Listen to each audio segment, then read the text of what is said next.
Und er sagt einfach nur, Digga, Vertrag ist da. Wir haben die Rolle. Bin ich durchgedreht, Digga. Ich bin rein. Hast du mir einen Liter da, oder was? Haben wir uns keinen Putzen. Ich konnte meinen Eltern das am Weihnachtstisch sagen, Mama, Tata, ich hab die Rolle, Digga. Weißt du, was ich meine? Krass, Digga. Ich muss jetzt auch aufpassen, dass ich jetzt schon wieder so... Wie ist es mit Silvester zusammenzuarbeiten? Am Ende hast du auf jeden Fall so eine Situation, dass du nicht mehr weißt, für wen du bist, Digga. Michael B., der würde ich sagen, wäre einer von uns. Den könnten wir jetzt hier hinstellen, Alter. Der wird auf jeden Fall sich gut mit uns verstehen. Der ist am Start, der Bruder. Guter Mann, ja. Dann kommt der Tag, wo du einen Vertrag unterschreiben musst, wo du irgendwelche Rituale mitmachen musst. Gibt's sowas? Ist das echt? Es gibt sowas. Es ist echt, wie du sagst, positive Vibes und so. Die war weg. Du warst der Typ, oder? Ich war der Typ, Digga. Hat er sich Chiara Mia geklärt? Fragezeichen. Ja, ich sag jetzt mal, was soll ich da sagen? Mama, Tata, aber you best. Kannst du auf jeden Fall auch auf die Fahne schreiben. So mein Weg, den ich gegangen bin, ist so einen großen Anteil dran. Let me see you go back. Let me see you come forward. Now let me see you go back. Da kennst du ihn doch. Du kriegst den Bruder aus der Straße. Aber nicht die Straße aus ihm, jo. Der Bruder kommt mit halbem Auge her. So läuft es doch immer. Bester Mann, ja, ich schwöre dir. Digga. Geil. Und Berlin? Tag und Nacht. Feierst du? Nee, Nicht? Wieso? nie geschaut, Bruder. Nein, schau ich kein meine die deutsches Stadt, Fernsehen. Bruder. Ach so, Berlin? Mhm. Ja. Ich könnte es mir schon geben, so auf eine längere Basis. Warst schon öfters mal hier? Ab und zu mal. Es geht wieder los. Die Bratans vereint. Seid ihr bereit? Bruder, das ist von all den ganzen 1000 Interviews ist das, auf was ich mich am meisten gefreut habe. Wenn das heute nicht geklappt hätte, das wäre ein mieser Abfuck gewesen. Ich weiß schon. Wirklich. Ja. Die ganzen anderen Interviews, da habe ich mich ja nicht drauf gefreut. Das war so eher fuck. Das war so mäßig, du musst, ne? Ja, und irgendwann hat es gelangweilt. Man laberst immer über den gleichen Scheiß. Aber das war auf jeden Fall so. Da war Push da, weißt du? Wie auf eine neue alte. Das ist geil, Bruder, ich weiß dir. Ich geh noch kurz pissen. Ja, der Film, der wird dir auf jeden Fall auch ans Herz Oh, gehen. Nestia, das sieht voll sexuell aus auf der Kamera, ja? Das hoffe ich doch. Bruder, ich bin einfach dafür gemacht. Naturschönheit, ja? An alle Ladies da draußen, der Bruder ist auch noch Single, ja? Holla at your boy. You got it. Ich blende jetzt hier mal seinen Instagram-Account rein, ja? Oder eigentlich können wir es so machen, ihr könnt euch bei mir bewerben unter support@uniquept.de Ja, die sollen mal schon und wir sortieren das ein bisschen aus, weißt du? Bewerbungen schicken, Karriere laufen. Paar Fotos, warum sie mit dir zusammen sein wollen, warum sie die Richtigen sind auch, ja? Was sie für Qualitäten mitbringen. Genau, der ja ist das, wichtig, Bruder. Digga. Aber du willst ja Single bleiben, ne? Hab ich gehört. Was heißt Single bleiben? Ich sträub mich. Wenn es so ist, wie du das sagst, und du sagst ja, irgendwann kommt die eine. Ich bin jetzt nicht so einer, dass ich sage, 100% dagegen. Nur ich glaube nicht so dran. Aber ich lasse mich gerne überraschen. Du glaubst nicht dran? Glaubst du nicht an die wahre Liebe, Bruder? Ich glaube, dass alles möglich ist. Und nichts ist unmöglich. Aber schwer ist schwer, Bruder. Bro, kannst du das Fenster zumachen, jo? So Frauen nehmen meiner Meinung nach immer ein bisschen was weg. Auch wenn ich weiß, so, dass eine stabile Frau in deinem Rücken dir krass helfen kann. Aber ich bin erstmal so zufrieden, wie es ist. Ich bin sehr froh mit meinem Umkreis. Ich habe ganz, ganz krasse, starke Leute hinter mir. Und der Kreis, wie ich dir auch gestern gesagt habe, ist jetzt mittlerweile so eng und da bin ich froh drum. Ich weiß, jetzt gibt es keine Ratten, keine Schlangen mehr. Und neue Leute kommen sowieso nicht mehr dazu bei mir, weißt du? Das ist jetzt einfach so Fakt. Ja, Mann. Stein gemeißelt. Ja, Mann. Auch so, was du gestern zu mir gesagt hast, so, hätten wir uns danach kennengelernt, das wäre nie so geworden. Wir wären nie so eng geworden. Wahrscheinlich nicht, man weiß es nicht genau, Nein, aber Digga. wahrscheinlich nicht. Ich muss sagen, ich habe noch einen Bruder kennengelernt, bei dem es wirklich auch so eng jetzt mittlerweile geworden ist, war der Nico, Bruder. Das war auch nachdem es bei mir eigentlich so losging. So, hätte ich jetzt auch nicht hast du damit mir gerechnet, gesagt, dass da noch jemand dazukommt, so, weißt du. Ja. Aber wenn es sein soll, dann soll es sein, so, weißt du, was ich meine, so. Wenn man es dann Dann fühlt, spürst du es fühlt auch. man's. Ja, genau, ja. genau. Ich meine, war ja bei uns auch so, Bruder. Auf jeden Fall, Digga. Digga, du warst einer derjenigen, die immer an mich geglaubt haben. Das muss man auch mal ganz klar so unterstreichen. Auch praktisch, wo ich eigentlich nichts war und so weiter. Hast du mir immer gesagt, Digga, glaub mir, du wirst durch die Decke gehen. Das werde ich nie vergessen. Ich Digga. schwör's dir, Bruder. Ja, aber die Art und Weise auch, wie du das immer zu mir gesagt hast, habe ich immer gewusst, das ist wahrhaftig. Viele labern das ja dann auch einfach nur so daher. Weißt du, die sehen, der ist groß, der ist breit. So, ja Bruder, du wirst krass.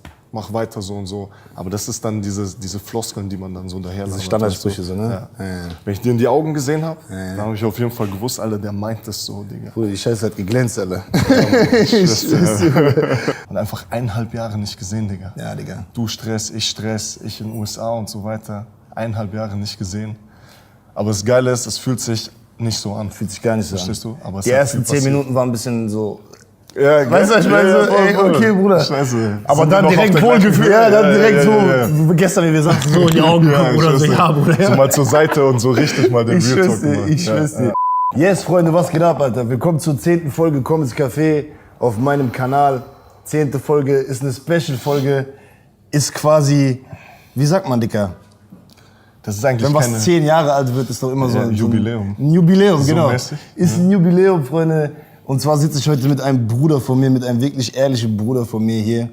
Und wir machen das 10. Interview auf meinem Krass, YouTube-Kanal, Alter. Bruder. Das ist mir echt eine Was krasse auch Ehre. das Und 10. jetzt ist, das passt einfach. Ja, das passt voll geil, Mann. Das passt voll geil, Alter. Florian Big Nasty, Alter. Viele von euch werden ihn vielleicht schon kennen. Ja? Viele von euch vielleicht auch noch nicht. Weil der Film, in dem du jetzt die Hauptrolle spielst, oder mit einer der Hauptrollen spielst, so, Hauptrolle, ja. der ist in Deutschland noch nicht am Start. Ja. Deswegen kann es sein, dass die einen oder anderen noch gar nicht wissen, was du jetzt da gerissen hast oder was da jetzt passiert. So. Passt mir eigentlich auch ehrlich gesagt irgendwie gut. Ja? Ja, so jetzt in Deutschland so durch die Straßen zu gehen und noch nicht so erkannt zu werden, ist einfach angenehm, Bruder. So, ich habe meine 2 Jungs da auch hinten noch dabei, so, die waren auch so, haben ein bisschen so Impressionen bekommen, wie es in den USA so abläuft. Und es war schon sehr, sehr krank, so, weißt du. Hotel raus, direkt Paparazzi da, mit dem Auto hinterher, dich verfolgt. Ich will eigentlich geil, dass ich meine Ruhe habe. Weißt du? Ja, ne? Wenn wir gestern so Shisha waren und die Leute sind so zu dir gekommen, war ich echt relaxed so und habe auch zu denen gesagt, so geil, dass die zu ihm kommen. Und ich rauche chillig meine Pfeife. Ja, das ist krass, Mann. Das ist krass, weil die meisten deutschen Künstler, sage ich mal, die sagen genau das Gleiche von Amerika. So. Ja, wenn die ja, mal in ja. Amiland sind oder wenn die mal nicht da Krass, sind, dann Alter. erkennt die keiner und die können rumlaufen, die können ihr Ding machen, so, weißt du? Krass. Aber bei dir ist auch bald vorbei, Bruder. Wahrscheinlich weltweit. Wahrscheinlich, Digga. Was soll ich dir sagen? Mann, krass, Ich Bruder. lasse so auf mich zukommen jetzt auch. Der Film ist ja in Amiland jetzt schon seit 5 Wochen draußen. Ich merke ja gerade auch, was abgeht. So. Ich weiß ja selber auch, was ich geleistet habe. Bin ja sehr zufrieden mit mir und wie es alles gekommen ist. Aber ey, lassen wir uns überraschen, was Ey, noch Bro, so geht. Alter, ich will auch hier vor der Kamera nochmal sagen, Bruder, ich bin so krass stolz auf dich, Bruder. Danke, Ich schwöre auf Bruder. alles, Digga. Das ist so krass für mich. Ich schwör's dir, wo ich das gesehen habe, oder ich hab's ja alles mitverfolgt. Wir haben telefoniert, Bruder. Wir sind ja in Kontakt. Das wäre eh so eine Sache gewesen, die ich dich eigentlich so noch nie gefragt habe. So, was war dein erster Gedanke, wo du gesehen hast, Alter, der Bruder hat gerade die Hauptrolle in Hollywood gerissen. Was hast du da gedacht? Bruder, ich hab... Oder keine, das Bruder, ist schwer zu fassen. Es waren Gefühle einfach so, weißt du? Ja, weil ich hab ja meine Fresse gehalten. Bruder, ich habe angefangen zu Nichts schwitzen, gesagt. Bruder. Ich habe Gänsehaut gekriegt. Weißt du, was ich meine so? Ich glaube, das Gefühl, was ich hatte, war so ähnlich wie wo du die Rolle gekriegt hast, Bruder. Weißt du, was ich meine so? Das war für mich wirklich so, als ob ich derjenige bin, der diese Rolle gerade kriegt. Ich habe wirklich mit meinem kompletten Herz die Scheiße gegönnt, so, weißt du? Ja. Ich war so, ey, krass, Digga. Ich habe meine Bei Mutter dir- angerufen, ich weiß habe meine es bei Freunde dir auch, angerufen, dass es Bruder. so ist so. Ja. Ich weiß, dass es so ist. Deswegen, das freut mich richtig krass. Und jetzt hier zu sitzen mit dir und einfach mal über den ganzen Scheiß auch zu labern. Voll geil, Mann. Auch das haben wir jetzt auch davor immer die ganze Zeit gesagt, ich habe jetzt 1000 Interviews gehabt. Die waren alle auf Englisch natürlich. Aber du freust dich auf kein Interview so richtig, weil du weißt, das ist eigentlich Arbeit. Das ist ja keine Arbeit. Wir chillen hier bei einer Pfeife, sehen uns nach 1,5 Jahren endlich mal wieder. Voll geil. Und das ist ein Interview, auf das ich mich richtig, richtig freue, Digga. Das ist auch geil, Mann. erste Interview auf Deutsch, Bruder. Ja, Mann. Einfach geil. Das ist auch nice, Digga. Ja. Ich habe dir vorhin schon erzählt, Bruder, heute Morgen gab es ein paar Probleme. Mein Kameramann hat mich 8-mal angerufen. Krass, Mann. Ey, unser Kameraverleih war einfach nicht offen. Wir haben keine Funkstrecken an den Start gekriegt. Oder wir haben unser ganzes Equipment nicht an den Start gekriegt, obwohl wir das schon gebucht hatten, so, weißt du. Und ich habe echt gedacht, Digga, das kann nicht wahr sein, Bruder. Die Scheiße fällt ins Wasser gerade. Das geht aber nicht so, weißt du. Und dann habe ich mich an die Worte erinnert, die du mir gestern mitgegeben hast, Bruder, dass du gesagt hast, deine Eltern, Bruder, die haben sich zwar Interviews von dir reingezogen, auf Englisch, aber die haben nie richtig verstanden, was du gesagt hast. Hey, können kein Englisch. Können kein Englisch. Und du hast mir auch gesagt, es war nie ein richtig echtes Gespräch, so, weißt du. Und das wird das Einzige sein, was die sich wirklich reinziehen und wo die wirklich merken, ey, das ist mein Sohn, Digga. Das Ja. ist jetzt hier nicht irgendwie Promotour oder irgend so eine Scheiße, so. Das ist der echte Bruder, so, weißt du, was ich meine, so. Und da habe ich mir gedacht, das ist mir scheißegal, Bruder, ich mach das irgendwie möglich, so. Ja, ich habe hat das denen funktioniert, natürlich ne? auch jetzt nach Weihnachten noch mal so angekündigt. Ey, Mutter, Vater, jetzt kommt das erste Interview auf Deutsch auch mal so richtig ausführlich, dass ich den auch mal so richtig auf Band das auch nochmal erzählen kann. Weil wenn ich zum Beispiel die Interviews in den USA gemacht habe, da habe ich ja kein Herz reingesteckt, weißt du. Da habe ich immer war ich immer sehr bedacht darauf, mich zurückzuhalten, nicht zu emotional zu werden. Weil die ganze Sache ging natürlich schon nicht nur psychisch, sondern auch, also körperlich sowieso, aber psychisch ging es mir ja auch krass ans Herz, so, weißt du. Ich musste da viel emotionale Sachen reinlegen. Aber ich will, dass meine Eltern das nochmal so fühlen und sehen. Das hat ja auch viel mit denen zu tun. Alles, was ich mache am Ende des Tages, ist für Familie und so. Und das wissen die, aber dann nochmal so auf Band zu hören, ist dann nochmal was anderes. Das ist nochmal krasser, ja, auf jeden Fall. Und natürlich halt nicht auf Englisch, weißt du. Das ist ja nicht meine Muttersprache. Ja, So. ja, ich meine, wir haben ja auch zu der Phase, wo du den Film gedreht hast, quasi, wo es dir auch teilweise nicht so gut ging Ja. und du emotional schon richtig krass am Ende warst, so, haben wir auch Kontakt gehabt. Wir haben ja diesen einen Abend auch 2-3 Stunden gefacetimed, wo es mir selber auch nicht so gut ging und ich weiß ja, was da abging, so. Ja. Aber das können wir hier alles nochmal schön aufrollen. Sehr Kannst gerne. du schön nochmal alles erzählen. Sehr, sehr Aber gerne. bevor wir zu der ganzen Filmthematik kommen, so, will ich einfach mal für die ganzen Leute in Deutschland, die dich noch gar nicht richtig kennen, so, Bruder, Ja. ein bisschen auf deine Persönlichkeit, ein bisschen auf deine Vergangenheit, ein bisschen auf deinen Background. Erzähl mal, Bruder, wo kommst du her, was sind deine Wurzeln, wie war deine Kindheit, wie haben deine Eltern dich geprägt, wie bist du zum Sport gekommen, Bruder? Diese ganzen Filme, so, weißt du? Fang einfach mal an, Digga, erzähl mir. So, also Eltern kommen aus Rumänien. Beide Elternteile, also das heißt, meine Wurzeln liegen dort. Meine Eltern leben jetzt immer noch dort, kommen eigentlich nur zu Besuch ab und zu mal nach München, da wo ich wohne. Sorry, ich habe ein ganz kleines Problem, ich muss unterbrechen. Ich muss ein bisschen Werbung machen, Bro. Ich auch ein bisschen Cash verdienen mit dem Video, wenn ich das mal so sagen darf an der Stelle. Natürlich an der Stelle. Und zwar das Outfit ist natürlich wie immer von DevShop gesponsert. Check die Links ab in der Beschreibung. Feierst du? Findest du ihn cool, Digga? Champion? Magst du Champion? Ja, die haben geilen Stuff. Also ich feiere deinen Stuff, ja, den du immer anhast. Ja, Mann. Vielleicht geht dir mal ein Pulli in meine Größe. Ja, 100%. XL drüber. Alles, was du brauchst, Bruder. Alles, was du brauchst. Und die Uhr ist von Tyrock, Freunde. Jetzt exklusiv 20% auf Nacken kassiert. Auf tyrock.com mit dem Code Leon. Links sind in der Beschreibung. Also check das ab. Shop it in, man. Peace. Check die Links in der Beschreibung Da habe ab. ich auch mal eine gekriegt von dir, weißt du noch? Ich weiß noch ganz genau, Bruder. Ich musste jetzt wechseln, so, aber Ja, du hast halt jetzt, was hast du jetzt? kennst du? Hublot, hä?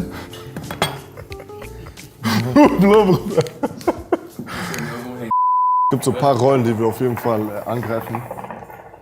Und das ist natürlich eine davon. Das hat ja auch noch nie in Rumänien Dracula gespielt. Es wird Zeit, Digga. Ja, Mann. Schön auf neu, Digga, geil. Ich spreche ja die Sprache, Geil, weißt du? geil. Ey, wir sind stehen geblieben eben, es gab ein paar technische Probleme. Als ob es nicht genug technische Probleme schon heute gab. Aber ist egal, Das Bruder. wäre Wir nicht haben- authentisch, weißt du? Genau, wir wollten ein bisschen auf deine Vergangenheit eingehen. Deine Eltern sind beide Rumänen, Genau. Beide sind aus da Rumänien. aufgewachsen. Ja, ja. Meine ganze Familie kommt aus Rumänien, also schon von den Wurzeln her. Und Bist du da geboren oder in Deutschland? nein, hier in Deutschland. Wir hatten Kommunismus damals in den 80er Jahren, das war so eine Art Diktatur. Und Leute wurden unterdrückt, es gab kein Geld und meine Eltern wollten damals keine Kinder in die Welt setzen unter so einer Herrschaft. Deswegen sind sie geflohen und erst als unser Diktator damals umgebracht worden ist, Ende der 80er Jahre, haben sie sich dafür entschieden, noch ein Kind zu kriegen. Aber meine Eltern sind auch alt, weißt du. Mein Vater ist jetzt 73, meine Mutter ist 67 Ach krass, und okay. ich bin ja 28. Also die haben dich relativ spät gekriegt, dann, ne? Ja, ja. Normalerweise, wenn die Eltern so alt sind wie meine jetzt, dann sind die Kinder 40, 45, so, weißt du. Oma und Opa meistens schon, ne? Deine Eltern dann so in dem Alter. Ist genauso. Meine Eltern könnten von vielen von meinen Freunden die Eltern von deren Eltern sein, weißt du. Deswegen. Krass. Und dann haben sie sich halt dann entschieden, Gott sei Dank, noch ein Kind zu kriegen. Und da bin ich dann geboren. Ich bin in Würzburg geboren. Eigentlich immer in Bayern aufgewachsen, so in der Gegend. Bayer. Naja, Bruder. Ja, immer Mai, Polnisch, Alter. oder was? Kein Problem, Alter. Ich hab mal ein Maß oder was? Ihr habt ein Maß? Hast du mir einen Liter da, oder was? Haben wir uns keinen Putzen. Geil. Der ist drin, glaub mir. Geil, der Alter. Sauschmatz ist drin. Krass, kannst du richtig so abgehen, wa? Bumm, bumm. Heftiger Typ, jo. Ja, das geht locker von der Zunge, Bruder. Geil, Ich bin Alter. damit aufgewachsen. Das ist Okay, wie eine krass. eigene Sprache. Digga. Krass, krass, krass. Ja. Also Würzburg geboren. Genau, dann in einer Kleinstadt, mehr oder weniger groß geworden in Niederbayern, Bogen heißt die. Und dann irgendwann nach München gekommen nach dem Abi, weil meine Eltern bzw. meine Mutter wollte, dass ich halt studiere. Ich habe damals schon zu meiner Mutter gesagt, glaub mir, ich brauch's nicht. Ich habe mich auch bis heute noch nie irgendwo beworben. Aber ich habe es halt für sie gemacht. So, kennst du, dadurch, dass meine Eltern alt sind, konservativ eingestellt, die kennen ja auch diese neuen Wege jetzt gar nicht. Wenn ich denen zum Beispiel sage, so mein Bruder Leon, und die kennt dich ja vom Gesicht und von Erzählungen, so ja, was macht der? So, ja, der macht YouTube und ist im Entertainment-Bereich. Das ist nicht greifbar für die. Normal. Die haben keine Ahnung, was das Die sind ist. ganz anders aufgewachsen, Bruder. Kann man damit Geld machen? Ist das ein Beruf? Ja. Was ist das? So, weißt du, Videos machen, so, das ist für die einfach so unvorstellbar. So. Voll. Für die ist Abi, studieren, Arzt Arbeiten werden, Anwalt werden, so. Das ist das Höchste so der Dinge, die man erreicht. Ja, das ist der Masterplan. So. voll. Ich wusste aber damals schon, Das wird nicht dein Weg sein, ne? das war euer Masterplan. Ja, genau. Das habe ich aber schon mit 16 auch zu meinen Eltern gesagt. Aber ich habe es halt gemacht, damit die Sicherheit haben. Und nebenbei Sport war halt immer ein Thema, weil mein Vater war halt ein wirklich so Sportverrückter. Bei dem war Boxen, Leichtathletik, viel Fußball auch geschaut, viel Basketball. Damals immer noch zu diesen NBA-Zeiten, den großen Bulls-Zeiten und so haben wir immer geschaut. Aber Boxen war so dieses Hauptthema, weißt du? Krass. Boxen, damals so mit 7, 8 hat er mich immer aufgeweckt, 4 Uhr in der Nacht. Damals noch auf Premiere haben wir uns die Kämpfe angeschaut. Roy Jones, Mike Tyson, Pay-Per-View-Events, weißt du?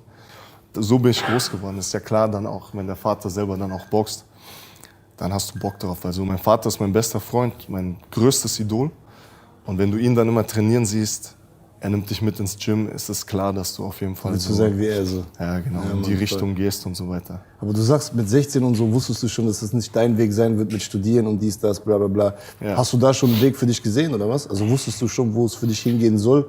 Ab wann kam so die, oder das, ich weiß nicht, ich habe das schon seitdem ich auch klein bin, dass ich irgendwie das Gefühl habe, dass ich für irgendwas bestimmt bin, was irgendwie größer ist als Ja. der Normale so. Ja. Wann kam das bei dir? Hast du das auch gehabt, Bruder? Ja, so mit 16 ungefähr.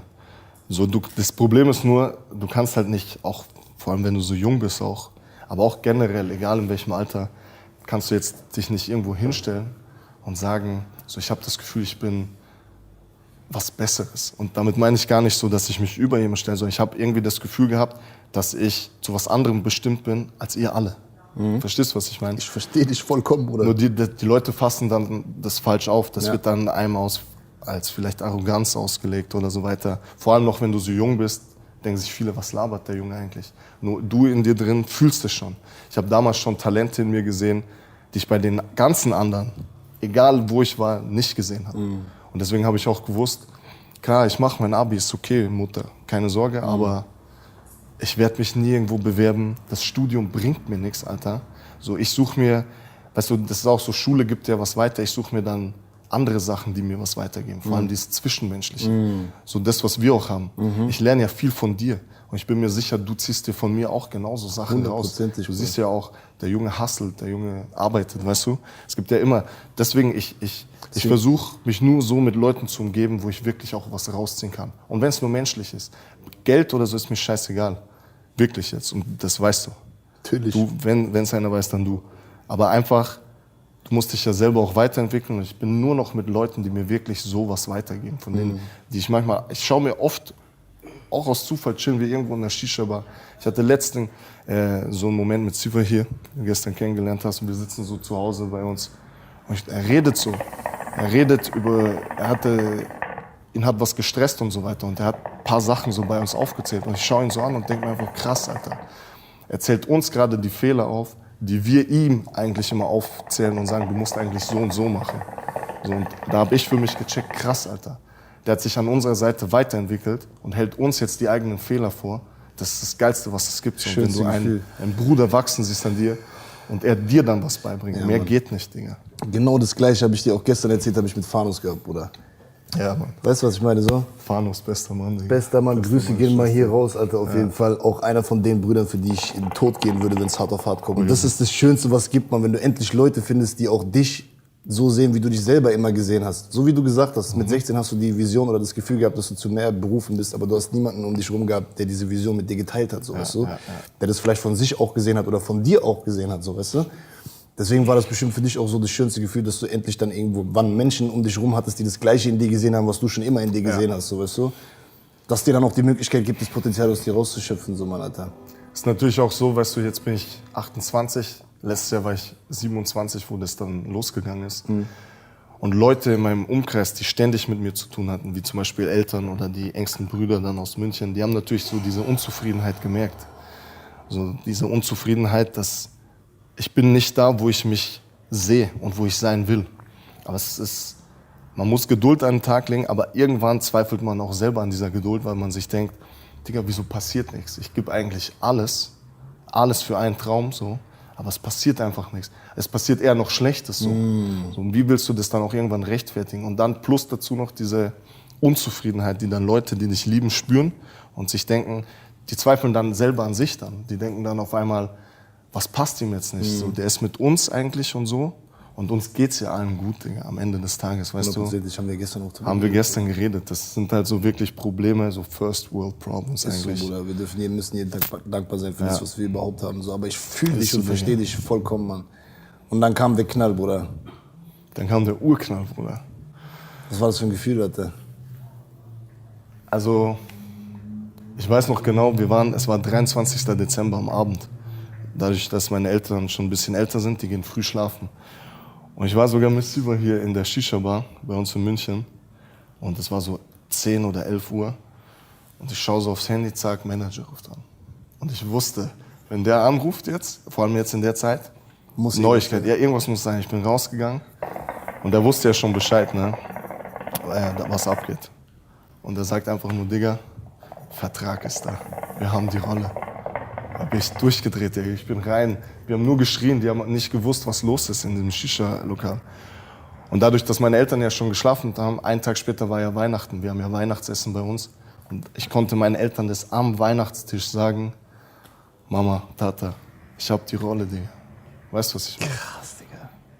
Fuck, Alter. Ich muss jetzt auch aufpassen, dass ich jetzt schon wieder so, da kommst du schon wieder in so einen Modus rein. Aber wenn dein Vater kommt, dann Tränen und so weiter, das ist auf jeden Fall so eine Sache. Dafür arbeitest du am Ende des Tages, weißt du, wie ich meine? Du schaust in die Augen deiner Eltern und die sind stolz, mehr geht nicht. Das ist halt so Endstufe, weißt du? Krass, Mann, Alter. Ja. Krass. Das ist so ein Moment, den werde ich nie vergessen, nie in meinem ganzen Leben. So.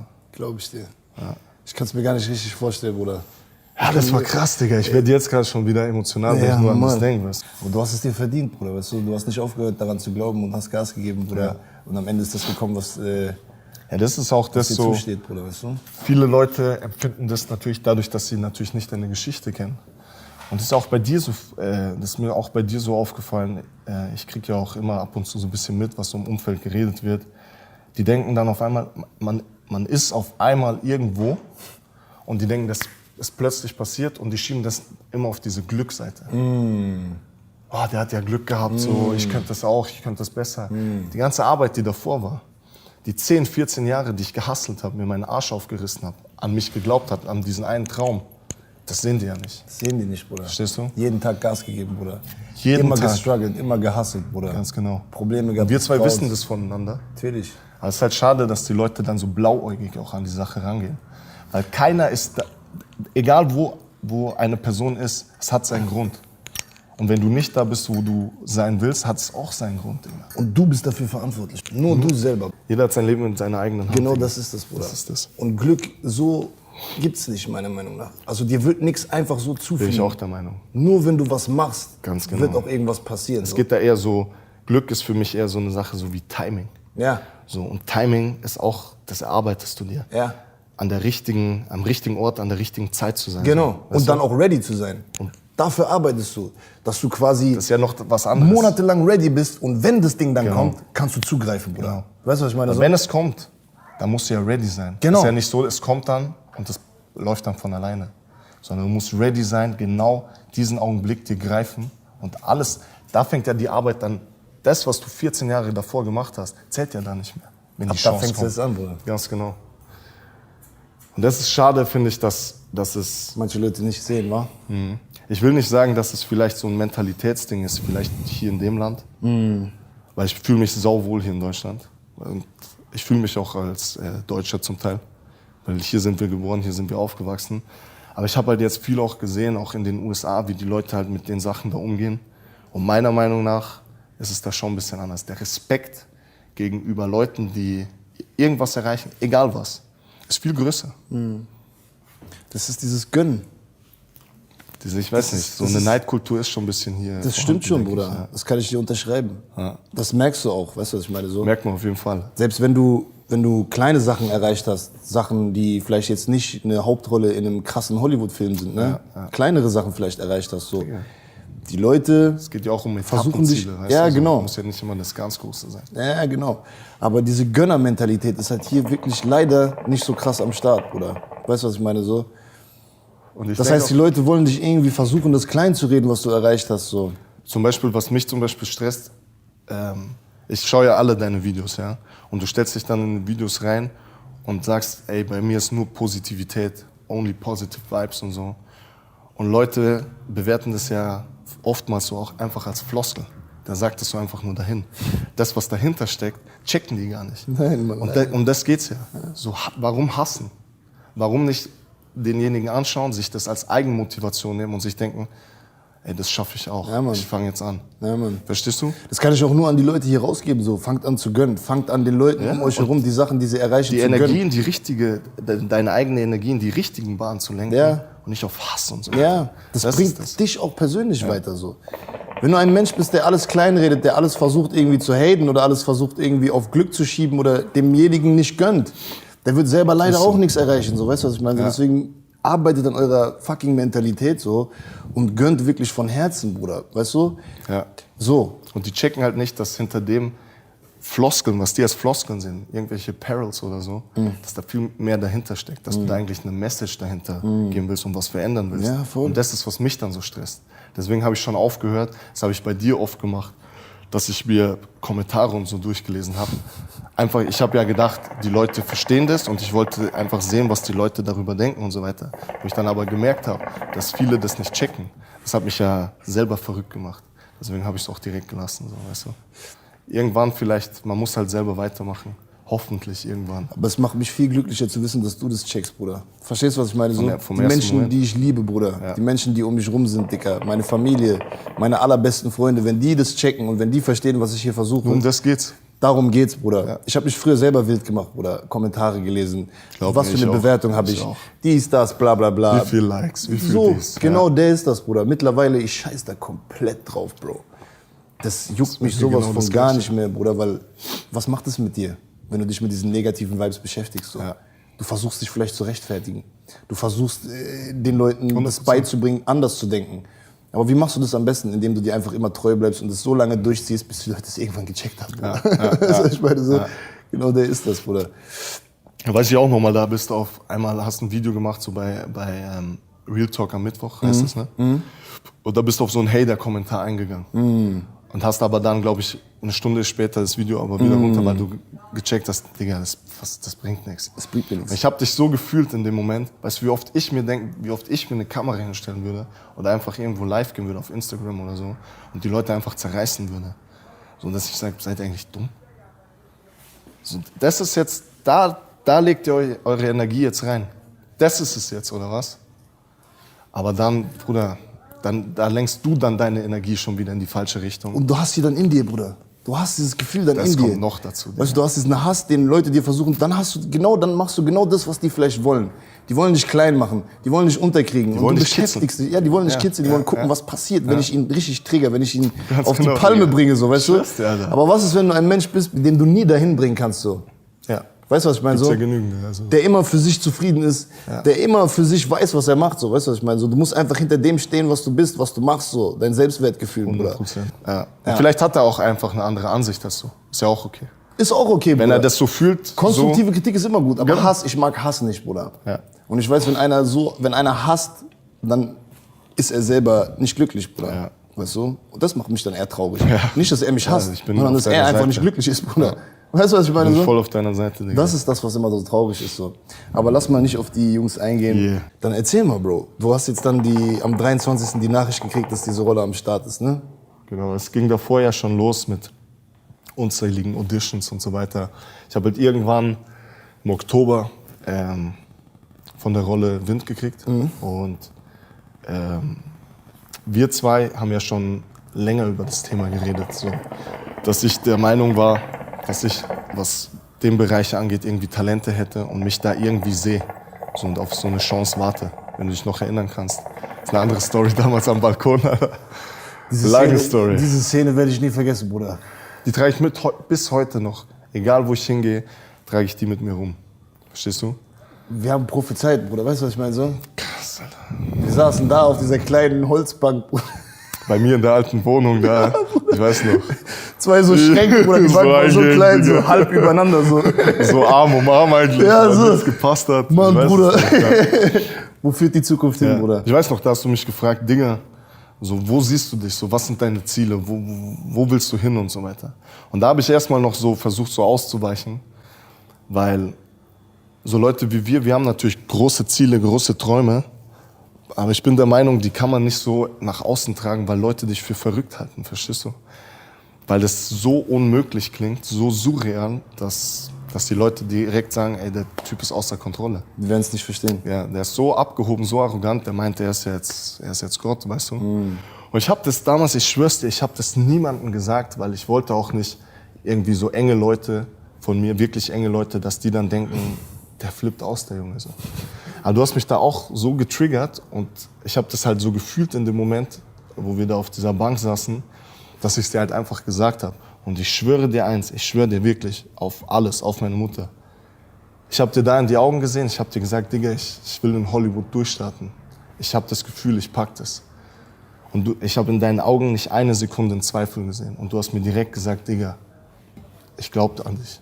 Und das hat mir alles gegeben, weil da wusste ich, Digga, wenn einer an dich glaubt und das war wahrhaftig, das war zu 100% real, das hat mir so viel Kraft gegeben und das ist, sag ich dir ehrlich, hat einen großen Anteil daran.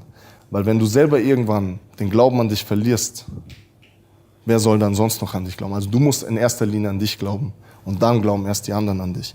Und dass nur einer von meinen Brüdern an mich geglaubt hat, wahrhaftig an mich geglaubt hat, an so einen wirklich surrealen Traum eigentlich, war für mich ausreichend, dass ich gewusst habe, ich hol mir das Ding. Mir ist scheißegal wie, aber ich hol's mir. Verstehst du, was ich meine? Ich schwör's dir.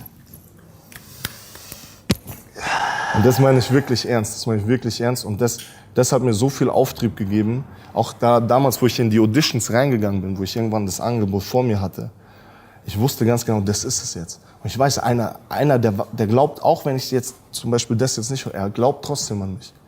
Und mit dem Selbstbewusstsein bin ich auch reingegangen. Und dann habe ich es mir einfach geholt, Digga. Geil, Alter. Ich schwör's dir, Ich habe es mir einfach geschnappt, Bruder. Geil, Bruder. Verstehst Ich schwör's dir, Bruder. Ich hab dir damals auf dem Balkon gesagt, Bruder. du? Krass, Mann. Ich hab dir diese gesagt, Situation, Digga. Ich weiß noch ganz genau, wie ich zu dir diese Worte in den Mund genommen habe, wie du wirst größer werden als ich, Bruder. Das weiß ich auch noch. Das war Und der ich habe in O-Ton, dem Moment Digga. keinen Neid verspürt oder ja. irgendeine negative Energie, wo ich mir gedacht habe, aber ich will doch das sein. Ich will doch der Größere sein. Ich will doch oben sein und so. Ja. Nein, Bruder. Ich habe das so gefühlt, Bruder, weißt du, was ich meine? So, du wirst richtig groß werden. Das zeigt aber auch erstens mal, das haben nicht viele in sich. Und nicht mal auf böse, sondern es liegt in der Natur der Sache. Ja, das ist halt so, vielleicht nicht mal gönnen, aber viele denken sich, boah, ich will auch. Ich will auch, ja. Aber was gibt's Geileres? Das habe ich dir gestern auch gesagt. Was gibt's Geileres, einen Bruder hochkommen zu sehen und alles explodiert? Bruder, das ist so schön, Mann. Ich schwör's dir, ich habe alles verfolgt. Wirklich? Das zu Also- verfolgen, das zu sehen, Bruder. Wo du dann auf einmal warst, mit wem du da warst, ja. wo du rumgesprungen bist, Digga. Diese Interviews und so, dich im amerikanischen Fernsehen zu sehen. Bruder, das war für mich wie jedes Mal so eine krasse Motivation wieder. Weißt du, was ich meine? So wie du diese Motivation vielleicht auch von mir gekriegt hast, Bruder, war das wiederum eine Motivation für mich, einfach weiterzumachen. Und ein Bruder von mir hat's geschafft. Weißt du, was ich meine? So, der hat's einfach geschafft. Vollgas. Das Alter. gibt mir so Ich schwör's dir. Power innerlich so, dass ich in Struggle-Situationen, wo ich gedacht habe, es geht nicht mehr weiter, wo ich wirklich gedacht habe, es geht nicht mehr weiter. Und genau in diesem Moment haben wir miteinander telefoniert, Bruder. Und ich sehe, was bei dir abgeht. Ich sehe, was da passiert so. Ich kann mich an 2 Telefonate erinnern. Da kann ich nicht aufgeben, Bruder. Ja, aber ich weiß, ja. Ich kann nicht aufgeben, Bruder. Aber das ist genau das, also das ist zum Beispiel das Erfolgsrezept, was ich zum Beispiel habe. Egal wie hart es ist, egal vor welchen Hindernissen du auf einmal auftauchst. Und das Leben ist nun mal so, verstehst du? Das Leben ist kein gerader Weg, sondern es ist eine Achterbahn, Bruder. Und es kommen immer wieder Hindernisse und irgendwelche so Obstacles, über die du rüber musst. Aber egal wie hart es wird und egal wie sehr du denkst, ich kann nicht mehr, denk immer an die Leute, die du liebst.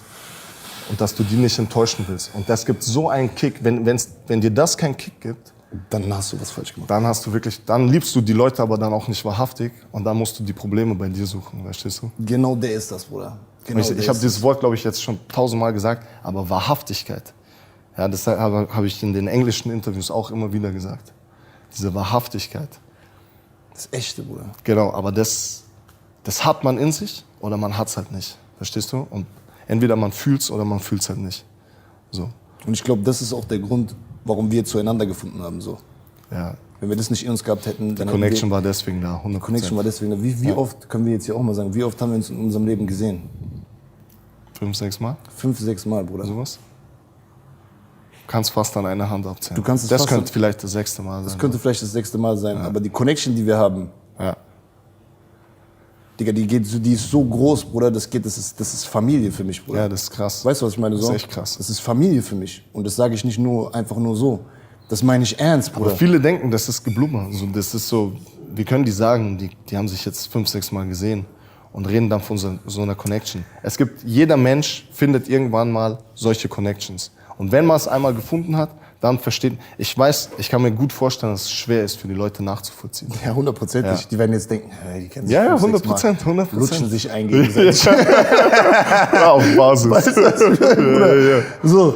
Aber wir wissen es, wir haben das in uns. Und ich glaube, ein paar Menschen da draußen wissen es auch, Bruder. Ja. Und fühlen das. Aber auch allein die Geschichte, die wir jetzt gesagt haben, da auf der Parkbank. Und das ist kein Scheißgelaber. Die Geschichte war genau so. Allein das muss ja nur zeigen, was das für eine kranke Connection Da da haben wir ist. das 3. Mal gesehen, Ja. Bruder.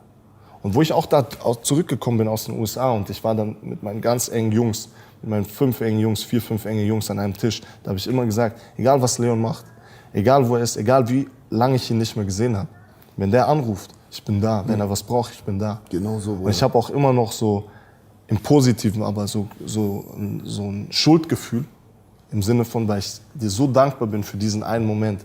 Weil glaub mir, nochmal, der hat mir so viel geholfen auf diesem ganzen Weg jetzt, den ich durchgegangen bin, die letzten 2 Jahre.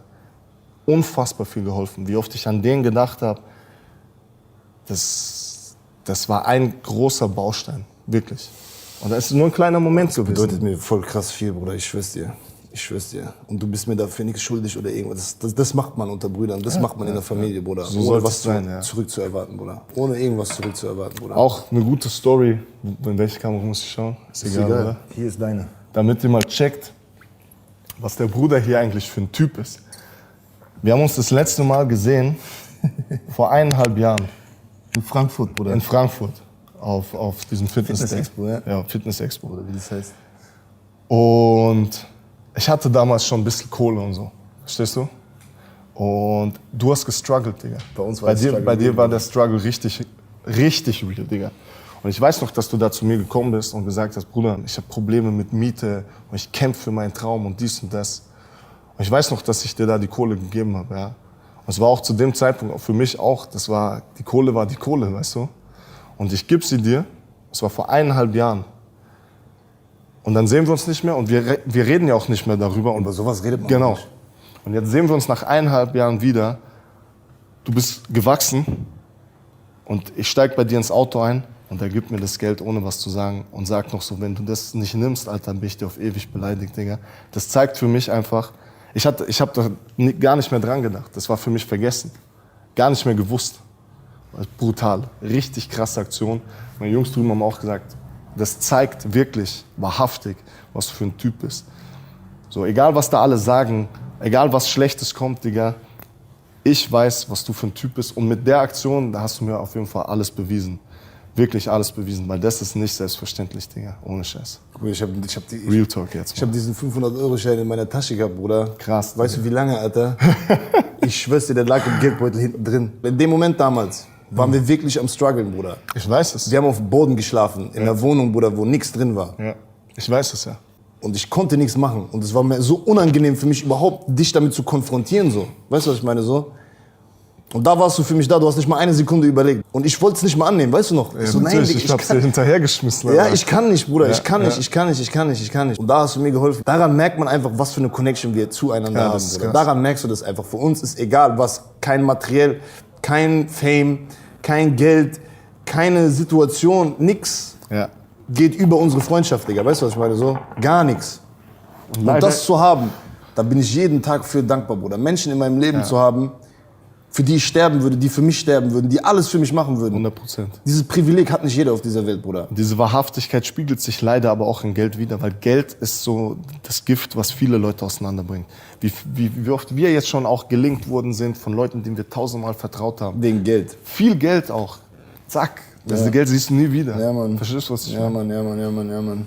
Traurig. Normalerweise ist es immer Geld und Frauen und der Neid. Diese 3 Faktoren sind immer so. Ja. Frauen war bei uns nie Problem. Und wenn du das Geld Thema... war nie. Nie. Und wenn du darüber Und stehst... der Neid auch nicht. Und wenn du da merkst einfach, dass es nicht da ist, ne? Dann ist es eine echte Freundschaft. Ganz Bruder. genau, Digga. Dann ist es echt, Bruder. Ganz genau. So. Ja, und ich glaube, jetzt ihr solltet verstanden haben, dass wir richtige Brüder sind, Freunde.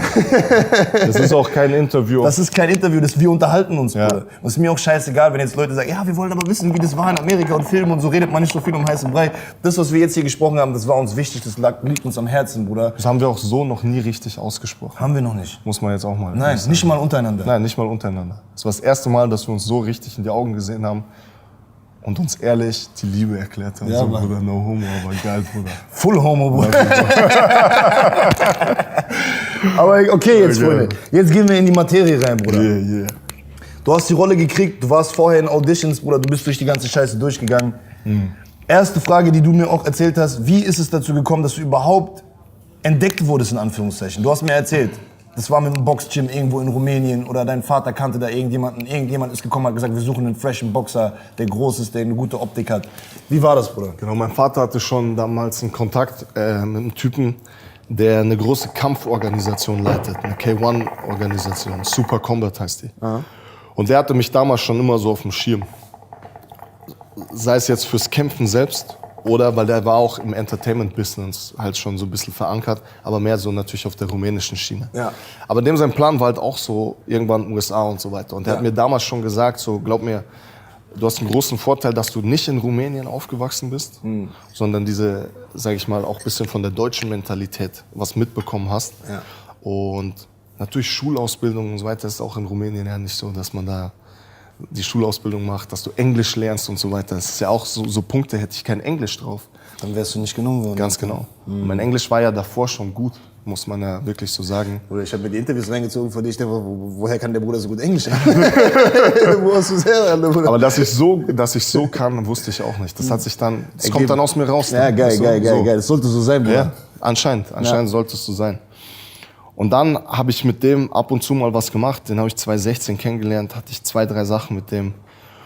Und dann war 2017, da habe ich ein Jahr nicht mehr mit dem geredet. Und dann kommt er auf einmal, schickt mir eine Mail und sagt, Digga, ich habe hier was ganz Interessantes. Die suchen einen Schwergewichtler, der gut aussieht, der boxen kann, der Englisch spricht und der schauspielern kann. Und ich denke da an dich, Digga. Hast du Bock, die Rolle zu machen? Und ich schaue mir die Seiten durch von den Szenen, die man da spielen musste. Ich habe es natürlich direkt umrissen. So. Ich habe direkt gecheckt, Alter, es geht um Rocky, es geht um Creed. Weil ich bin mit den Scheißfilmen aufgewachsen, Digga, weißt du? Seitdem ich ein kleiner Junge war. Mit 10 Jahren habe ich den ersten Rocky-Film mit meinem Vater zusammen angeschaut und so, weißt du? Bruder, und wir da hat wollten- so mein Vater gesagt, ich will so sein wie die. Ich will auch trainieren und so, weißt du? Wir wollten alle Boxer sein nach dem Film, Bruder. Sind wir ehrlich, Alter? Sind wir ehrlich, Digga? Scheiße. Ist so. Riesenmotivation. Und wer auch so ein bisschen die Geschichte von Stallone und so kennt, Voll war ja krass. auch ein Underdog-Story. Darum geht's ja auch in diesem Rocky-Film, Creed-Film. Es geht um die Underdog-Story. Leute, die aus dem Nichts kommen und sich dann einfach alles holen und hart dafür arbeiten, so, weißt du? Deswegen ist es auch so eine geile Verbundenheit. Und ich habe direkt gecheckt, noch bevor ich irgendeine Audition gemacht habe, habe ich direkt gewusst, auch dumm jetzt daher gesagt, aber direkt gewusst, ich hol mir das Ding. Genau das ist die Chance. Wenn nicht das, dann ist es gar nichts mehr. Weil ich habe halt dann auch über die Rolle gelesen, die meine Person betrifft, die Drago-Rolle.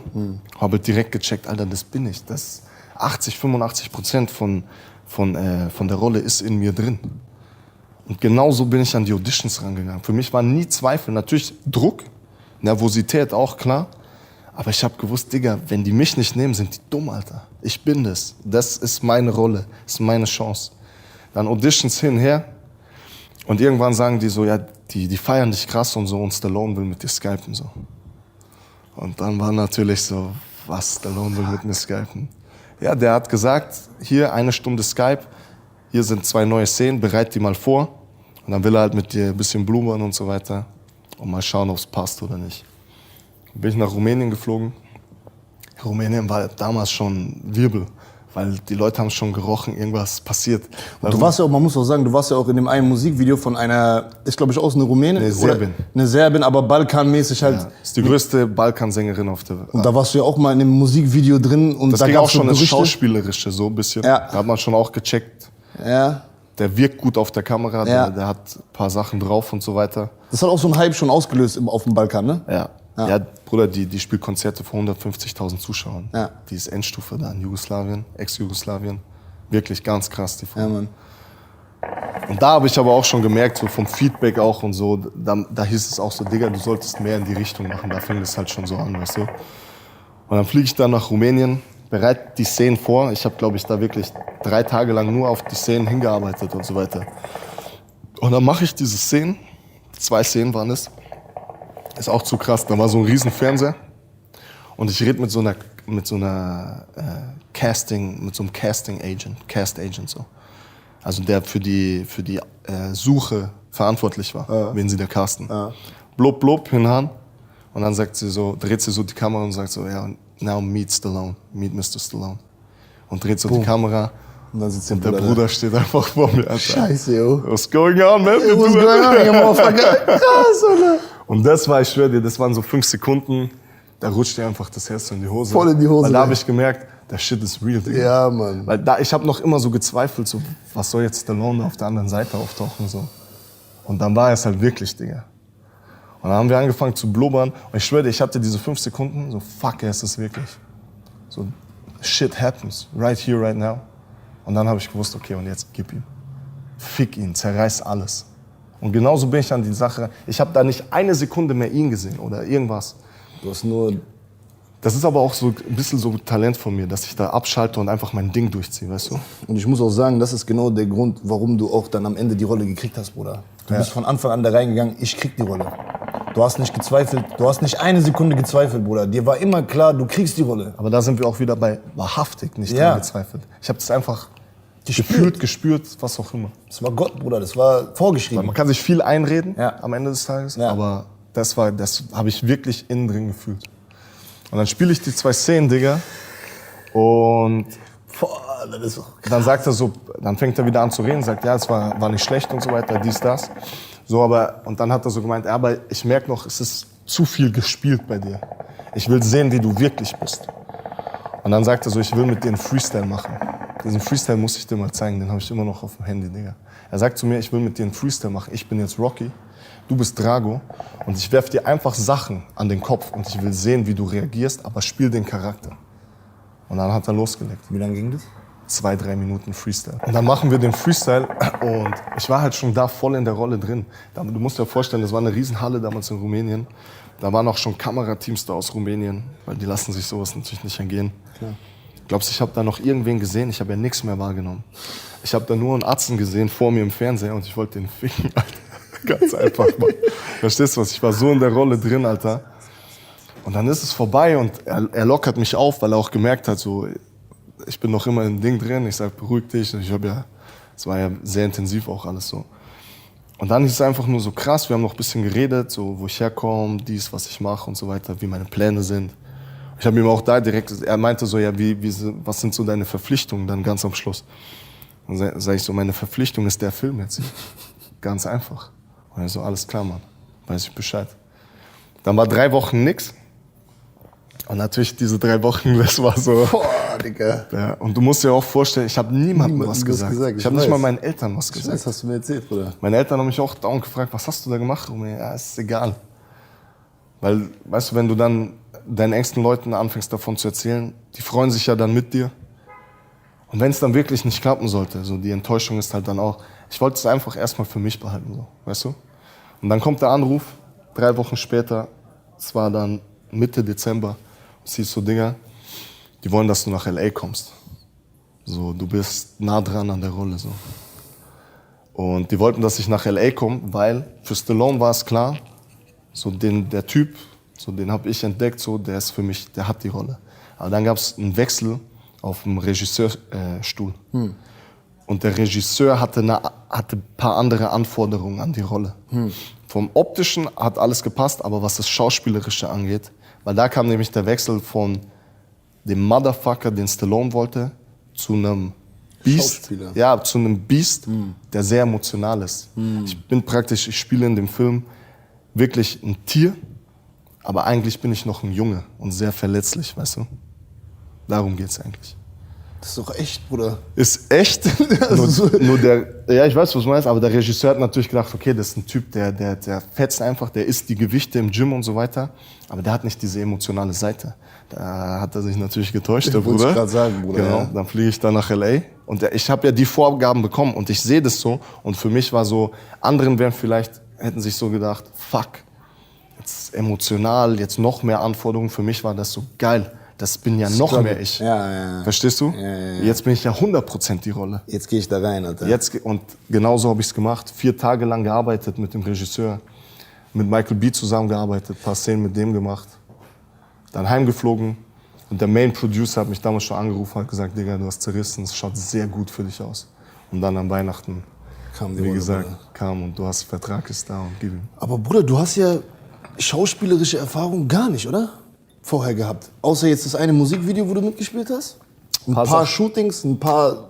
Paar Videos noch hier und da, ein paar Sachen in Rumänien auch mal gemacht. Ich habe einen kleinen Indie-Movie auch hier in Deutschland mal gemacht. So auf Herantastungsbasis. Echt, ja? Ach, krass, okay. So einen Kurzfilm mal gemacht. Ja. Auch mit einer größeren Rolle. Einfach da schon gecheckt, das was da ist. In Rumänien ein paar kleine Sachen gemacht, Fernsehen und so. Wo es auch immer hieß, ey, das solltest du ausbauen. Und ich war halt so, mein Gedanke war eher so, dazu musst du auf eine Schule gehen erstmal. Ich habe keinen wollte Bock, ich grad sagen, Mann, ja, also so Film oder Theater oder irgendwas. Darauf hatte ich ja null Bock, dann nochmal ein Studium anzufangen oder sonst irgendwas. Und ich habe das für mich einfach so gefühlt, als hätte ich das schon. Als hätte ich die Lehre schon durchgemacht. Das Leben hat mir das ja schon beigebracht. Ich habe ja genügend Momente in meinem Leben erlebt, die ich verwende für die Schauspielerei. Verstehst du, was ich meine? Das ist ein Talent, Bruder. Ja. Ja, aber diese Momente bedeuten was in meinem Leben. Und wenn ich die wieder in meinem Kopf hervorrufe, dann projiziere ich ja die Emotionen auf den Screen, vor der Kamera. Und die Leute fühlen das. Ich nehme ja alles, was ich mache, alles, was du dann sehen wirst und alles, was auch in Zukunft passiert, ich nehme ja echte Momente aus dem Leben, die mir zu Herzen gehen, die mir Freude bereiten, wo ich traurig war, egal was, wo ich wütend war. Echte Momente, ich schreibe mir auch alles auf und verwende dann die echten Momente, fange an, darüber nachzudenken, fange an, darüber zu reden mit meinen Brüdern. Und wenn ich da einmal anfange, ich brauche 30 Sekunden, 1 Minute und ich bin direkt in dem Mut, in der, wie sagt man da? In der Emotion In drin. der Emotion drin, die ich will. Weil diese Erlebnisse, die ich hatte, mir so viel bedeuten. Und dann spiele ich es einfach. Aber das ist auch das sich hervorzurufen und das dann auf eine andere Rolle zu übertragen. Aus dem Nix quasi, aus keiner schauspielerischen Ausbildung oder so. Kann, glaube ich, auch nicht jeder, Bro. Ja, Das dann so abzurufen, das checke ich jetzt erst, dass das anscheinend so ein Talent ist ein sein muss. Talent, 100%. Davor habe ich gedacht, das wäre normal. Und so jeder geht eigentlich so an die Sache ran. Bis mir die Leute erklärt haben, so, Junge, was geht ab bei dir eigentlich? Ja, du bist so, was weißt Besonderes, Bruder. Ja. Ist so. Krass, Mann. Und wie war das, diese Momente, diese emotionalen Momente, die du auch hervorrufen musstest, ne? Ja, Und das war die Hölle, Digga. Das war die Hölle, weil ich ja eigentlich gedacht habe, ich brauche diese Momente niemals. Die Rolle, du siehst mich ja nicht einmal lachen in dem Film. Das heißt, die Rolle ist sehr düster. So, und mein Charakter ist praktisch, ich bin in der Scheiße aufgewachsen. Ich habe nichts. Die einzige Person, die mir was bedeutet, die ich liebe, ist mein Vater. Das ist auch das Einzige, was ich so habe. Und der ist aber frustriert, weil er nicht da ist, wo er sein will. Und er lässt die Frustration an mir aus. Und schenkt mir nicht die Liebe, die ich gerne hätte von ihm. So ein Charakter ist das. Das heißt, ich bin innerlich verletzt. Ich bin natürlich ein Riesentier, aber es ist nur eine Hülle. Innen drin ist bei mir, würde ich am liebsten die ganze Zeit losflennen. So eine Rolle ist das. Und natürlich, du musst dir vorstellen, du hast nur eine Person in deinem Leben, die du liebst, und die liebt dich nicht zurück. Das ist so eigentlich das Schlimmste, was es gibt auf der Welt, oder? Plus natürlich, dass alle um dich herum dich wie Abschaum betrachten, behandeln. Und die Rolle musstest du spielen. Darauf bereitest du dich dann 3 Monate vor und spielst sie dann 3 Monate. Das heißt, ein halbes Jahr war ich nur in der Emotion drin und bin gar nicht mehr rausgekommen. Du kannst dir vorstellen, wie belastend das für die Psyche ist. Weil da, wo wir auch telefoniert haben, dann weiß ich noch, wie du zu mir gesagt hast, so, Digga, was ist mit deinen Augen los? Dass du so diese Leere, ich habe mich ja auch auf diesem kleinen Screen da gesehen, wo wir gefacetimed haben, da habe ich zum ersten Mal gecheckt, wie ich aussehe. Meine Augen, die waren ja, wo war die Lebensfreude, die ich ja eigentlich habe? Du kennst mich ja, Digga. Ich kenn dich, Bruder. Ich bin ja nur am Lachen, wir sind ja nur am Lachen und nur am Spaß haben und nur am, wie du sagst, positive Vibes und so. Da war weg. Du warst der Typ, Bruder. Ich war der Typ, Digga. Aber dieser Typ will man nicht sein, weil wer will so schon dieses Leben haben, verstehst du? Und ich hatte keine Familie da, du weißt ja, was Familie und Brüder für mich bedeuten. Keine Familie da, Du hast niemanden keine mehr. Brüder da, ganz alleine da. Und auch wenn ich mit denen cool geworden bin, ja, mit Mike, mit Steven, unserem Regisseur und so weiter, auch mit Dolph, der meinen Vater spielt, das ist ja nicht das Gleiche. Du kannst mit den Leuten dich gut verstehen und alles cool, aber die Basis ist ja, das ist kein Fundament, so. Das ist eine ganz andere Basis, Dinge. Was war für dich oder was waren für dich Momente, wo du versucht hast, diese Emotionen unten zu halten? Oder was hat dich dazu gebracht, das weiter durchzuziehen? Wie bist du da durchgekommen? Weißt du, was ich meine? So? Was war in deinem Kopf drin? Was war deine Motivation? Gab es vielleicht Rituale, die du gemacht hast? Hast du viel gebetet? Hast du meditiert? Keine Ahnung, um dich irgendwie nicht zu krass da drin zu verlieren. Weil ich glaube auch, viele Schauspieler auf der Welt haben dieses Problem, dass es psychische Folgen hat. Lustigerweise auch viele Schauspieler, die Comedy machen, habe ich mir sagen lassen, da aus dem Bereich.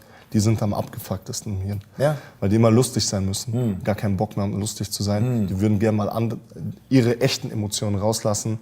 So, ich bin gerade gestresst, ich bin traurig. Müssen aber immer lustig sein. Die, habe ich gehört, sind am geficktesten so vom Brain. Ja, hast du einen Weg gefunden, dich da Ja. von fernzuhalten, psychisch kaputt zu gehen? Oder? Ja, in erster Linie immer das, was ich davor gesagt habe, immer an die Leute denken, für die ich es eigentlich mache, die ich stolz sehen will, weißt du? Immer die Eltern und die Brüder hervorgerufen, immer wieder aufs Neue so boah, wenn ich jetzt heimkomme, wenn ich es jetzt nicht packe, wenn ich jetzt hier abbreche oder sowas, so, was ist das für eine riesen Enttäuschung und so, weißt du? Du musst halt, es kommt halt darauf an, wie sehr dir die Leute was bedeuten, so. Wenn du die nicht enttäuscht sehen willst, wenn du die stolz sehen willst, es kommt halt auf den Antrieb an. Wie sehr bedeuten dir diese Leute was, desto höher ist dein Antrieb. Und natürlich, beten war natürlich eine Sache, weil ich war am Ende des Tages ganz allein. Und du fängst dann sowieso an, mit dir zu reden und irgendwann redest du halt mit jemandem, der über dir steht, so irgendwas Höheres. Ja. Ich habe noch nie so viel gebetet wie in der Zeit, ich habe noch nie so viel geweint wie in der Zeit in meinem ganzen Leben, weil ich nie aus der Emotion rausgekommen bin und ich komme nach Hause und denke mir nur, fuck, Alter, ich kann nicht mehr, ich will eigentlich nur so schnell wie möglich raus, ne? Das war das Krasse. Ich weiß noch, das hast du mir gesagt, Bruder. Ja. Und du hast mir auch gesagt, dass du nie wieder alleine sowas durchziehen willst. So. Also ich habe ja mit MGM, die den Film produziert haben, einen langfristigen Vertrag, auch für 2 weitere Filme. Aber ich habe schon direkt gesagt, sowas mache ich nie wieder. Weil am Ende des Tages musst du wirklich sagen, fuck auf alles, so Money, Fame und den ganzen Scheiß, das ist es nicht wert, weil du gehst selber kaputt. Und wenn du selber kaputt gehst, darunter leiden ja auch die Leute um dich herum. Also das, glaub mir wirklich, das ist es nicht wert. Egal welcher Fame, egal welches Geld. Und ich bin ein Familienmensch und sowas stehe ich auch nicht nochmal alleine durch. Ich war an der Grenze, wirklich an der Grenze. Aber ich glaube, es war auch wichtig, das für mich alleine durchzustehen, um mich selber persönlich weiterzuentwickeln. Ich fühle mich jetzt so stark wie nie zuvor. Glaube ich dir. Ich fühle mich eigentlich unbesiegbar, um ehrlich zu sein. Du hast den Tiefpunkt für dich schon gehabt. Du bist da durchgekommen und hast es überwunden. Ich meine, du kennst auch so die eine oder andere Geschichte, die mir negativ passiert ist in meinem Leben. Und das sind ja keine Geschichten, das ist ja nicht irgendwie so, boah, fuck, ich habe meinen Schlüssel verloren oder so, weißt du? Das sind Geschichten, die dich treffen und die sind Geschichten, die, scheiß mal auf dich, die Leute, die du liebst, trifft es viel mehr. Verstehst du? Weil es geht nicht um dich, es geht eher um die Leute um dich herum. Um die wahrhaftigen Leute, die dich lieben. Weil die verletzt du ja damit. Wenn dir was Schlechtes passiert, scheiß auf dich. Weil es ja das würde ich genauso andersrum sehen. So. Ich würde lieber, dass mir was passiert, als dir. Weil damit kann ich viel besser umgehen. Verstehst du, dass mir was passiert? Du hast diese eigene Kontrolle. Ja. Mäßig, so, ne? Aber ich kann zum Beispiel nicht, keine Ahnung, wenn du kannst nicht in irgendwo mich reingehen, wenn mir im was Krankenhaus Schlimmes liegen würdest oder so, ich kann dich nicht so sehen. Da würde ich lieber die umgekehrte Rolle haben. Und ja, so. Ich habe auch mit meinen Eltern, meine Eltern, dich und deine Persönlichkeit auf jeden Fall aus, Bruder. ja. Und meine Eltern bedeuten mir ja alles. Und meine Mutter ist halt auch gar nicht mehr so drauf klargekommen, warum ich mich halt nicht mehr bei denen melde. Aber ich konnte mit denen nicht mehr telefonieren, weil ich mich ja gesehen habe. Vor allem auch da, wo wir geredet haben. So, ich habe mir nur gedacht, meine Mutter kann mich nicht so sehen. Und ich konnte es nicht überspielen. Weil mir ging es so schlecht, ich konnte es einfach nicht überspielen. Ich war so sehr in dieser Rolle. Keine Chance, Digga. Und meine Mutter checkt ja sofort, die fühlt ja auch aus der Entfernung, was abgeht. Die checkt auch, okay, irgendwas stimmt nicht so. So, bei mir hieß es da einfach nur, ey, ich muss da jetzt durch. Ich muss da allein durch und versucht es zu verstehen. Und so, Thema beendet so. Je mehr ich geredet hätte, desto mehr hätte ich mich mehr geöffnet. Und dann wäre es in die falsche Richtung. Ja, ich schwör's dir. Ja, du wärst rausgekommen, oder? Genau. Du wärst vielleicht zusammengebrochen, du wärst vielleicht, irgendwas wäre passiert. So. Ja. Du musstest erstmal für dich in deiner Rolle bleiben, in dem Ding drin bleiben, um das auch durchziehen zu können. So. Kann ich vollkommen nachvollziehen. Krass, Mann, Alter. Ich weiß auf jeden Fall noch so eine Sache, wo die ganzen Kampfszenen hinter uns waren, ja. Und die waren sehr emotional. Und ich hatte diesen Montage-Stuff, dieses Training-Stuff. Du kennst doch, vorm Kampf wird doch trainiert. Kennst du Ja. Genau. Das war alles so hinter mir, ja. Ich habe es schon geschafft. Aber ich war körperlich, ich weiß noch, der letzte Drehtag, ja, von dem Trainingszeug. Danach kam noch das Schauspielerische. So haben wir das gemacht. Zuerst alles, was körperlich was war, Training? damit du noch in Form bist. Okay. Und danach kannst du praktisch auf Training, auf Essen einen Scheiß drauf geben und konzentrierst dich auf die Schauspielerei. Und am letzten Tag, ich weiß nicht, ich war körperlich komplett am Ende. Ich konnte mich nicht mehr bewegen, alles war zu, wirklich am Ende. Und diese Kämpfe sind eigentlich, das ist nur eine Metapher. Dieses Boxen ist nur eine Metapher. Dieses Kämpfen ist nur eine Metapher für das echte Leben und den Struggle, den du so hast und für was du kämpfst. Und das war so emotional, auch, also ich sag dir ehrlich so, am Schluss vom Film, nimm Taschentücher mit, Bruder. Wenn du mich da siehst und so, nimm mit. Ich sag dir jetzt schon. Oder ich würde wahrscheinlich weinen, wenn ich dich nur das erste Mal schon sehe. Der Film fängt auch an mit mir. Also, es fängt an, es ist Mitte, es hört auf. Da mach dich auf was gefasst. Auf jeden Fall war ich emotional so am Ende schon, weil ich so in der Rolle war, körperlich so am Ende. Und ich wusste, es war der letzte Drehtag fürs Training. Danach hatte ich auch 3 Tage Pause und danach ging das Schauspielerische los. Und ich weiß noch, ich konnte mich nicht mehr bewegen. Ich habe mich emotional auch komplett leer gefühlt. Ich steig ein zu meinem Fahrer, nichts geredet mit dem. Ich habe auch da nichts mehr geredet, einfach Tasche genommen, nur noch so gemacht, ciao. Heimgefahren, mich hochgeschleppt, Digga. Tasche zur Seite getan. Und dann einfach mich hingesetzt auf die Couch. Und ich weiß noch, davor saß so ein Fernseher. Ich habe den Fernseher einfach angeschaut und dann einfach losgeflammt. So einfach laufen lassen. Und selber so einfach nur gedacht, so, das war so, ich kann nicht mehr, Digga, ich will hier raus, so, weißt du, wie ich meine? Das war auf jeden Fall so ein Moment, Bro, der richtig so gestochen hat, so wehgetan hat. Das glaube ich dir, Mann, Alter. Ja. Und das ist krass, Mann. Und ich kann es mir nicht vorstellen, ich kann es nicht nachvollziehen, weil ich sowas noch nie erlebt habe, Bro.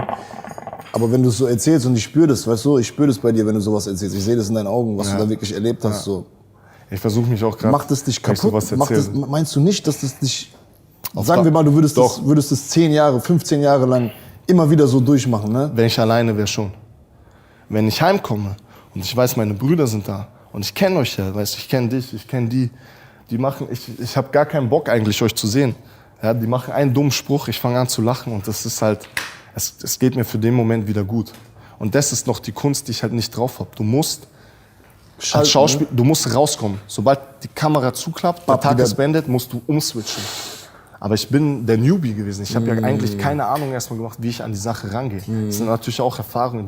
Du lernst, du wirst immer besser. Und es gibt bestimmt auch Leute, die das können und es gibt Leute, die das nie hinkriegen und dann so psychisch irgendwann kaputt sind wahrscheinlich mit dieser ganzen... Du siehst doch, was da abgeht. Alle versinken in Drogen, so von was für Scheiße die nicht machen.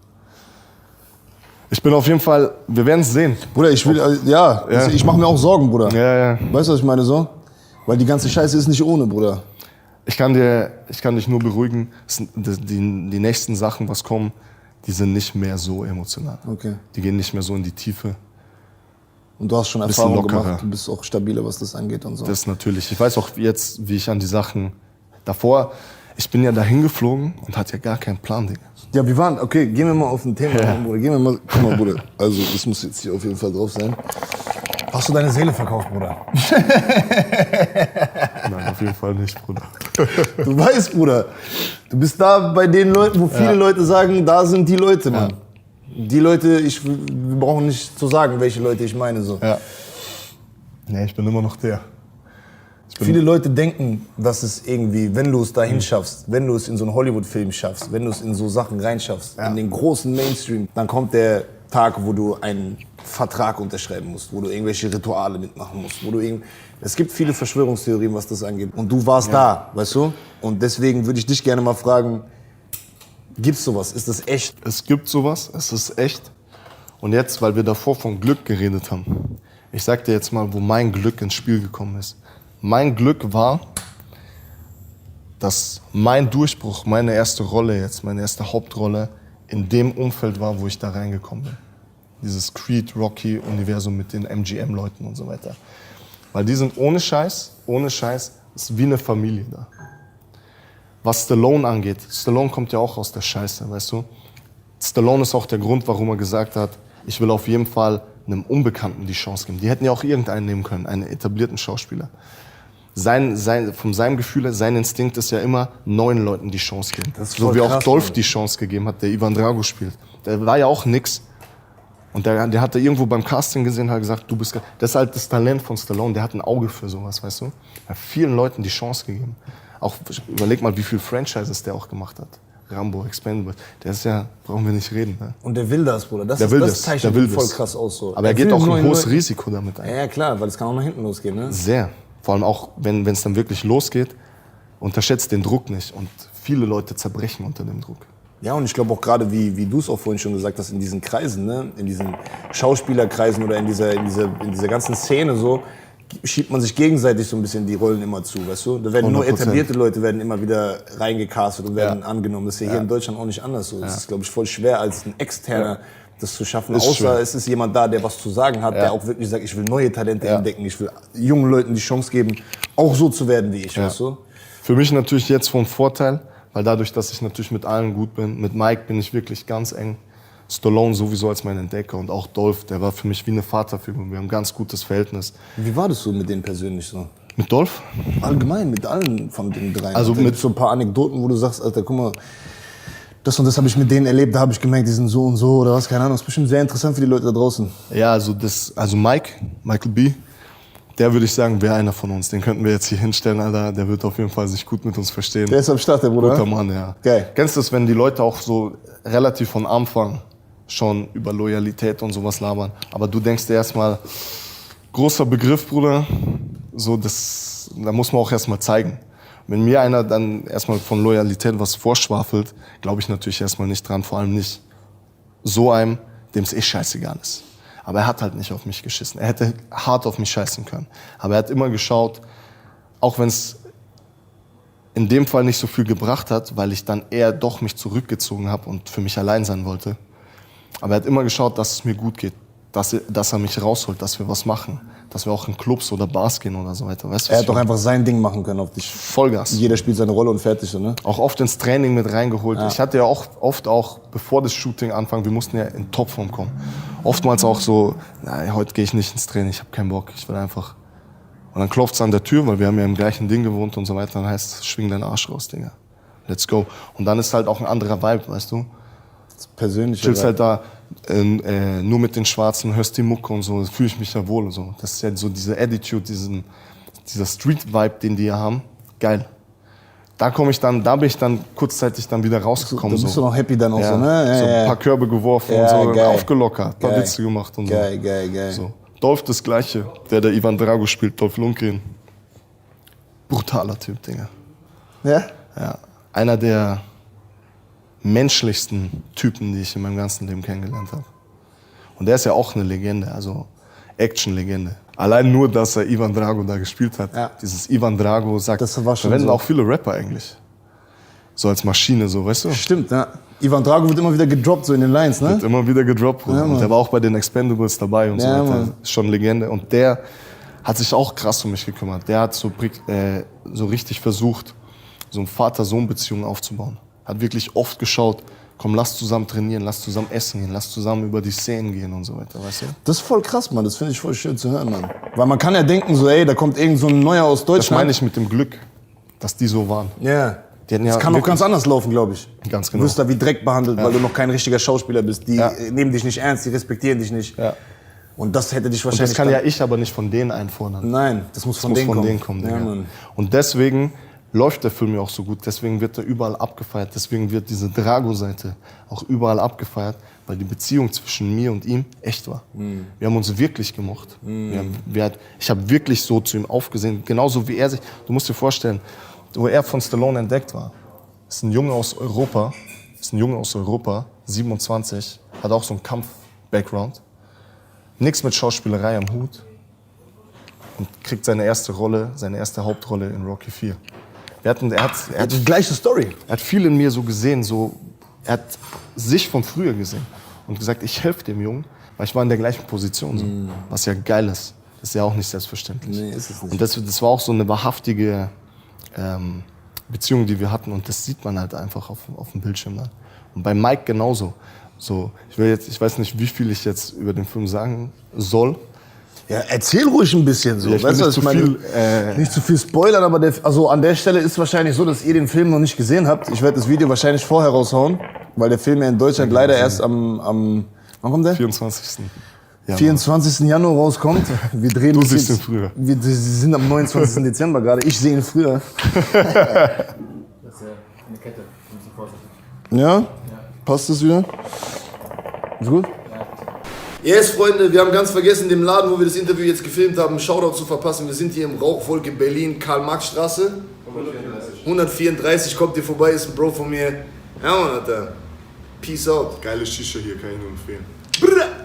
Wie gesagt, Alter, ich sehe den vorher auf jeden Fall, ich habe das Privileg.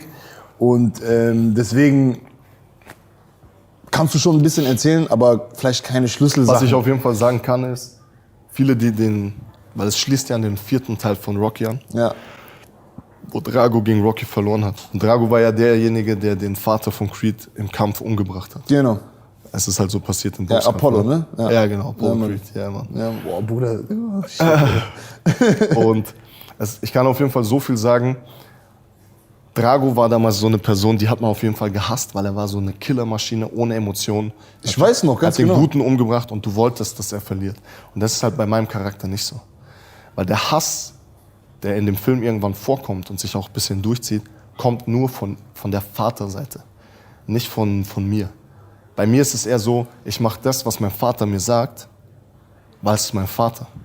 So, wenn mein Vater mir sagt, so mach das, mache ich's, weil es ist mein Vater. Ja, Mann. Und wenn du ihn liebst, dann machst du es sowieso, du hinterfragst es dann nicht so. Ja, ja, ja. Vor allem, wenn es die einzige Person in deinem Leben ist, die dir wirklich was bedeutet. Dann Ja, willst voll. du ihn stolz machen. Es ist egal, was. Da denkst du nicht viel nach. Macht das Sinn? Ist das richtig oder falsch? Und die Leute checken das. Die Leute werden im Film anfangen zu checken, dass ich eigentlich gute Beweggründe habe. Dass der Hass vom Vater auskommt. Und je länger der Film geht, werden sie immer mehr anfangen, mich zu mögen. Und am Ende hast du auf jeden Fall so eine Situation, dass du nicht mehr weißt, für wen du bist, Digga. Das ist krass. Und das war auch das Ziel von dem Film. Und deswegen zieht der Film auch so gut. Wir hatten sowas noch nie in diesem Rocky-Universum. Es gab immer den Bösewicht und den Guten. Das ist das erste Mal jetzt, dass du für beide Seiten mitfühlst. Und ich denke, das muss auch so sein. So in der heutigen Zeit, so, jeder hat ja seine Beweggründe. Weißt du, du siehst keine Ahnung, du bist irgendwo und du siehst einen, der aus deiner Sicht was Schlimmes macht. Und du weißt nicht, warum es ist. Ja, genau. Und darauf wird eingegangen. Ja. Und wenn ist du auch das gut, Warum ne? weißt, Das ist gut. ja, aber nur so kriegst du gute Filme an So den Start. kriegst du halt den echten Shit. Ganz genau. Nicht diesen gespielten Böse und gut, sondern Ganz du kriegst genau. halt diesen echten Film. Ganz genau. Aber selbst wenn du der Böse gewesen wärst, wäre das der erste Film gewesen, wo ich natürlich für den Bösen bin an der Natürlich. Stelle. Habe ich auch mal kommentiert bei dir. Ja, oder das so. weiß ich noch. Das wird der erste Film, wo ich für den Bösen bin. Geil, Alter. Aber natürlich dankbar. Oder ganz am Anfang, wo ich auch die Rolle gemacht habe und wo noch Stallone am Ruder war, wo ich für die Rolle audition habe, da war ich auch richtig. Kennst du den dritten Teil, wo Clubber Lang ist? Ja. Mit Mr. T? Ja, Der ist normal. ja nur am Rumschreien Ja, und so. ja. Da war ich eher den Style plus Rassist noch. Nenn ihn. Und alles so, weißt du, die ganze Scheiße.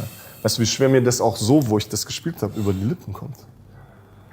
Und Gott sei Dank kam der Switch dann. Weißt du, das habe ich dir davor gesagt, ich habe mich ja so gefreut, wo dieser Switch kam, weil das war der einzige Punkt, wo ich immer gesagt habe, das bin ich ja nicht. Du willst nicht jetzt der komplett der negative Mensch sein, so, ne? Ja, weil ich es auch nicht bin. Ja, genau. Ich bin aber auch, wenn ich jetzt zum Beispiel gegen jemanden kämpfen würde, ich bin nicht der Trash-Talk macht oder so. Ich würde jetzt nie wie Conor McGregor oder so einen komplett zerfetzen. Ich habe gar keinen Bock, mich da irgendwas rauszusuchen und so wie ein Diss-Track praktisch, weißt Feierst du Conor? Ich feiere ihn. Ich fühle ihn. Also es ist für mich aber ein Entertainer. Ja, aber? Ja. Ja, Mann. Das ist für mich Entertainment. Natürlich hat er auch seine Talente im Kampf. Ich würde es nicht so machen. Aber ich schaue mir gerne seine Pressekonferenzen an. So wie wir auch uns gerne einen Diss-Track reinziehen. Ja. Weil wir gerne hören wollen, was hat er zu sagen. Ja, es polarisiert halt so. Weißt du nicht so? Ihn? Was? Ihn feierst du nicht so? Ach Bruder, ich beschäftige mich gar nicht so viel mit der Materie, Bro. Ja, okay. Ich bin gar nicht auch so der Box-Typ oder der MMA-Typ, der sich das jetzt so krass reinflasht oder so. Ich habe die Pressekonferenz natürlich gesehen, Conor McGregor gegen Habib so. Hast du Kampf wahrscheinlich dann auch gegeben? Den Kampf habe ich mir im Nachhinein nur Nachhinein. die Zusammenfassung reingeflasht so. Aber ich bin jetzt nicht der Typ, der sich jetzt alles reinfetzt. So. Das war halt so ein großes Ding auch auf Social Media, Bruder, dass du quasi gezwungen warst. Ist nicht dran vorbeigekommen. Ich bin nicht dran vorbeigekommen, aber ich habe keine richtige Meinung zu dem, Okay. weil ich habe mich zu wenig mit dem beschäftigt, so, weißt du? Ja. Aber beschäftigst du dich viel mit MMA und Boxen und so? Ja, normal. Bleibt. Normal, ne? Ja, ich ziehe mir eigentlich heute jetzt von der Nacht von Samstag auf Sonntag ist wieder ein großer MMA-Kampf. Ja. Ich ziehe mir eigentlich alles rein, wenn ich Zeit habe. Wer ist dein Lieblingskämpfer? Von komplett Kampfsport zusammen. Ich würde jetzt mal verschiedene Genres. MMA. Ich würde jetzt MMA und Aktuelle. Boxen sagen. Ja, aktuell so der. Ach so. Ja, ist immer schwer, ne? Wer ist dein all-time-favorite MMA-Kämpfer? MMA. Ja. Wahrscheinlich Anderson Silva. Silva. Kann ich leider nichts mit anfangen. Ist ein Brasilianer, Schwarzer. Eigentlich immer die Schwarzen. Die Schwarzen waren immer die krassesten so. Aber der war krass und was Boxen angeht, Roy Jones Jr. So can't be touched. So, weißt du, was ich meine? Das war kenne ich auch, Feierabend, Bruder. Digga. Das ist Da war krass. Feierabend, Das ist Alter. krass, Alter. So einen wird es auch nie wieder geben. So. War? Das war der erste Kämpfer, wo mich mein Vater damals immer aufgeweckt hat und wir haben auf Premiere seine Kämpfe angeschaut. Krass. Und so wie der gekämpft hat, das war halt, wie er sich bewegt hat, das war wie ein Außerirdischer. Und natürlich bleibst du daran hängen als 7-Jähriger und denkst dir, Alter, ich will auch so Ich will so sein wie er, Alter. Das ist krass. Okay, wir müssen noch mal eine ganz kurze Story machen, Bruder. Bruder, damit wir auch den Leuten hier eine Chance geben, zu interagieren. ja, eine Frage zu stellen auch an Auf dich. jeden Ja? Fall. Yes, Freunde, wir sind hier gerade am Café am Start mit Big Motherfucking Nasty. Was Und geht ich ab, Leute? gebe euch natürlich jetzt auch wieder die Chance, ihm eine Frage zu stellen. Creed 2 Star stellt hier oben eine Frage Lasst rein. euch was einfallen, Jungs. Let's do it, man. Das ist krass, so während dem Reden, da merkst du ja auch, wie das so emotional hochkommt. Und so deep habe ich es noch nie erzählt. So deep habe ich es ihm vielleicht erzählt, so. Aber so noch nie, Alter. Es war auch vorhin die Situation. Ah jo, Ja, Mai. ist schon so dran, ja? 1,5 Stunden schon. Ja, Krass, safe. die Zeit, vergeht, geht Alter. voll schnell vorbei, Bruder. Ja, es Ist es? ist der echte Scheiß. Ich glaube, so drin war ich noch nie in einem Interview. Bruder, ich Bruder. hab mich Bruder, muss und mich wie zurückhalten, du die vorhin. Tränen zurückzuhalten, Ich wollte Alter. gerade sagen, Bruder, ich habe das gesehen. Ja, da hätte ich aber. Ja. Das Problem ist, wenn ich darüber rede, das ist, was ich davor zu dir gesagt habe. Wenn ich anfange, über den Shit zu reden, auch drin. das kommt sofort in meinen Kopf hoch und dann habe ich die Emotion. Und deswegen kann ich das auch dann auf die Kamera bringen. Egal ob Wut, Trauer, Freude, ist mir scheißegal. Und für die Leute kommt es halt echt rüber dann, weißt du? Weil es echt ist, Bruder. Was echt ist. So ist das, Bruder. Ich spiele das nicht, Digga. Nein, Digga. Und das zeichnet dich aus, Bruder. Ja. Das macht den Unterschied. Das scheint Das ein macht Talent am Ende, zu sein, Digga. am Ende des Tages macht das den Unterschied. Und ich habe immer gesagt früher, ne, wo ich auch angefangen habe, mich in die Öffentlichkeit reinzupushen und so, ne, Realness wird sich durchsetzen. Weißt du, was ich meine so? Am Ende des Tages, Realness wird sich durchsetzen. Und ich glaube ganz fest daran, Bruder. Auch wenn die Entwicklung Ja, ich wollte vielleicht gerade sagen. in der Öffentlichkeit und auch in vielen Bereichen dahin geht, dass sich Trash durchsetzt und nicht Realness so, Ist ja oft so jetzt. ist oft so, aber ich glaube, irgendwie glaube ich ganz tief und fest daran, dass am Ende des Tages Realness sich durchsetzt. Vielleicht nicht von Zahlen, Auf Dauer hoffe ich es wirklich, ja. vielleicht nicht von Zahlen, vielleicht nicht von dem, was die Leute da draußen denken. Aber es bleibt einfach länger da, Bruder. Wahrhaftiger ist es. Verstehst du? Und es bleibt länger da, Bruder. Ja, Die ja Menschen genau. werden länger Das daran ist denken. die Konstanz. So. Weißt du, du kannst dich auch mit Testo hochspritzen und dann siehst halt mal ein Jahr geil aus auf der Figur. Aber wir machen den Shit schon seit 10, 14 Jahren und deswegen sehen wir immer geil aus, auch wenn wir mal ein bisschen lockerer lassen. So. Verstehst du? Consistency. Ist so. Und das hat uns Sport gelehrt, Mann. Das hat uns Sport gelehrt, Bruder. Oder Sport hat uns alles gegeben. Das ist quasi die Sport Basis. und bei dir deine Mutter, bei mir meine Eltern, die haben einfach einen guten Job gemacht. Den Respekt muss man dann auch einfach mal da lassen. 100%. So. Du siehst ja, die meisten Kanaken, wo die landen. Das ist halt dann so.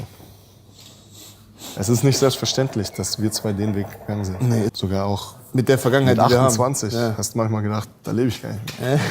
Weißt du, was ich meine? War eine schöne Zeit. Dicker Jungs. Wir hätten auch einen ganz anderen Weg einschlagen und gehen können, der halt vielleicht Da hätten wir uns auf der Straße getroffen. nicht so positiv gewesen wäre. So, boah, geil. Mit dem drehe ich jetzt die Dinge. Ich schwör's dir. Wo waren wir stehen geblieben, Bruder? Ach so, deine All-Time-Favorite Boxing, MMA und so. Ja, genau. Also Roy Jones. Roy Jones Jr., alle.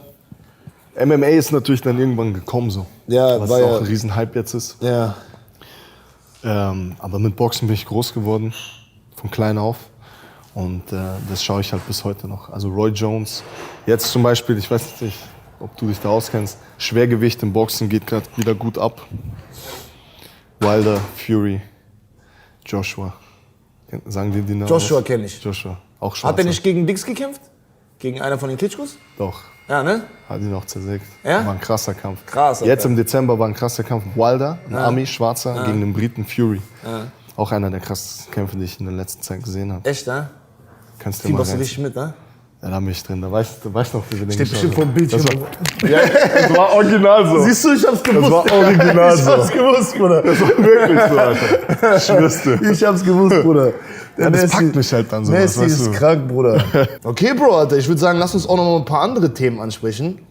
Oder willst du noch irgendwie was loswerden zu dem Film vielleicht? Oder Also hat mich jetzt Alter. auch wieder mitgenommen, sag ich mal.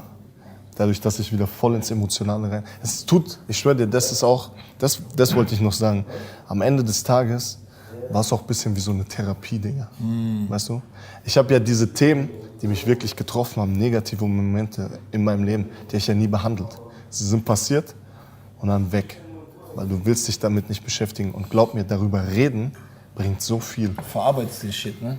Es ist das erste Mal in meinem Leben, dass ich die Sachen verarbeitet habe. Es ist das erste Mal in meinem Leben, dass ich jetzt so da sitze und richtig glücklich bin. Weil ich den Shit von der Vergangenheit so richtig aufgearbeitet habe und so im Reinen bin. Und hinter dir jetzt auch gelassen. Ja, genau. Geil, Alter. Weil dieses Öffnen, du kennst doch, wir sind Männer so, dies, das. Wir wollen immer einen auf hart tun. Und dieses sich öffnen, Emotionen zeigen, gilt ja als Schwäche. Verstehst du, was ich meine? Und das habe ich dir auch, weißt du noch, was ich dir gestern gesagt habe? Ich habe eigentlich gedacht, weil ich bin ein sehr emotionaler Mensch, vor allem Sachen, die Leuten passieren aus meinem Umfeld, die mir wirklich am Herzen liegen. Aber auch Sachen, die mir passieren. Da wäre ich sehr emotional, die gehen mir richtig ans Herz dann. Und ich habe immer gedacht, dass diese emotionale Seite eigentlich meine größte Schwäche ist. Bis der Film kam und ich gemerkt habe, das ist eigentlich meine größte Stärke, Digga. Mich so öffnen zu können, die Sachen so verarbeiten zu können. Das ist halt das Krasse. Manchmal denkst du, deine größte Schwäche ist deine größte Stärke und andersrum. Und auf einmal switcht sich Ja. das so. Und die Selbstreflexion, Die hättest du so nicht erlangt, ne? naja, das ergibt sich, nur so findest du dich, nur so entwickelst du dich, nur so findest du dich als Ganzes, weißt Ja, du? Mann, ja, Mann. Das ist auf jeden Fall ein krasses Thema mit den Emotionen. Gerade für so Ich hätte mich Leute ja wie nie wir. so geöffnet. Ja, auch jetzt genau. hier, wie ich so jetzt Ja. mit dir geredet hätte ich ja Jetzt- früher nicht gemacht. Und genau das Gleiche habe ich auch. Eher auf hart getan, weißt Ja, genau. Bei mir war das genau der same shit, Bruder. Genau das gleiche Ding. Bei mir war halt der Auslöser, mich zu öffnen, meine Frau so. du? Krass, Weißt du? krass. Da habe ich wirklich zum ersten Mal auch über Emotionen geredet. Die hat mich richtig dazu gezwungen, mal über meine Gefühle und so zu reden. Ne? Habe ich vorher nie gemacht. Nie. Da sind wir Und mich wieder da bei öffnen so. bei der Wahrhaftigkeit. Ich bin mir hundertprozentig sicher, ich weiß es auch, ich habe ja die Impressionen jetzt aus den USA, die Leute spüren das einfach. Mhm. Die Leute können schon trennen zwischen der ist real und der ist fake. Das geht. 100%. Glaub ich auch. Die merken das, die fühlen das. 100%. Und was du jetzt gerade vorher gesagt hast, so Realness muss sich durchsetzen, wird sich durchsetzen. Und wenn du das irgendwie spielst oder fakest, Alter, Das kommt irgendwann auf dich zurück, Bruder. Du kannst Ja. nicht dein Leben lang Faker sein. aber auch wenn es nicht auf dich zurückkommt, du selber wirst nie mit dir im Reinen sein. Nein. Und das ist das Abgefuckteste, was es gibt. Ja. Ich weiß es ja jetzt, so weißt du, wie ich meine. Ja. Was bringt es dir ganz oben zu sein, wenn du mit dir selber nicht im Reinen bist, Bro? Wenn Oder wir was- nicht hier sitzen können und uns in die Augen gucken können und einfach happy sind so. Oder was bringt's dir ganz oben zu sein, wenn du es nicht teilen kannst mit den Leuten, die du liebst. Deswegen, das meinte ich auch davor. Was soll ich jetzt da noch einen Film machen? Wieder Hauptrolle, wieder Geld. Und ich bin wieder alleine und gehe kaputt da. Du willst ja auch deine Leute so Anteil haben lassen an der ganzen Sache. Verstehst du? Ja. Und dann schaust du einfach nochmal so rüber und dann sehe ich da 2 Jungs von mir, die immer an meiner Seite waren und sie sind halt nicht nur stolz, sondern die haben auch was davon, weil wir alle zusammen das erleben und alle zusammen groß werden. Ja, einfach ein geiles Leben. So muss es halt sein. So muss es weißt du? sein, Bruder. Stabil, Alter. Nice. Bruder, gehen wir mal ein bisschen auf den... Ja, komm ruhig rein, Bruder. Bester Mann, yo, ich schwöre, Alter. Gehen wir mal ein bisschen auf Deutschrap ein, Bruder. Du weißt ja, mein Kanal besteht zum großen Teil mittlerweile aus Deutschrap-Interviews. Ich schaue deine Interviews nach wie vor.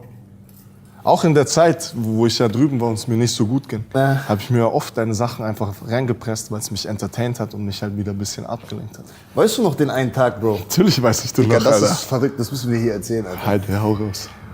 Bruder, dieser Tag, Alter. Ich bin zu Hause, mir geht's auch nicht so gut. Du weißt, ich habe auch einen Tiefschlag gehabt, Bruder. Ja. Einen krassen Tiefschlag gehabt. Und ich bin zu Hause und mir geht's nicht so gut. Und ich lieg auf dem Bett und ich zieh mir alte Sachen rein. Das mache ich öfters, wenn es mir nicht so gut geht, weißt du? Ich auch.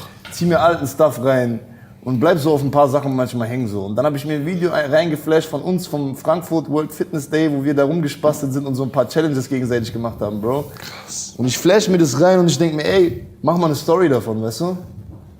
Jetzt erzähl du weiter, Bruder. Und ich liege hier auf der Couch, bei mir ist es 10 Uhr abends oder so, liege auf der Couch und dann poppt mein Handy auf und ich sehe so, Bruder Leon hat mich markiert und ich schaue halt genau im gleichen Moment das gleiche Video, Digga. Ohne Witz, Real Talk, Alter. Auch behindert, Alter. Ich schwör's dir. Ey, das hat mich gefickt. Das hat Ja, mich glaubst du mich Tage nicht, danach Alter? noch richtig gefickt, Wo ich Bruder. das sehe, was schaut der, was markiert er mich da und ich sehe das. Und bei mir ist ja groß auf dem Fernseher das gleiche Video einfach voll am Laufen. Du hängst irgendwo in Philadelphia rum, Bruder, ich bin irgendwo in Berlin. So, Zeitverschiebung ist voll am Start. Da soll uns mal einer sagen, so Connection gibt's nicht und so. Weißt du, was ich meine? Das ist der Beweis. Ja, auf alles geschissen. Das ist der Beweis, ja, Bruder. das ist der Beweis. Das ist der Ich schwör's Beweis. dir. Deutschrap, Bro.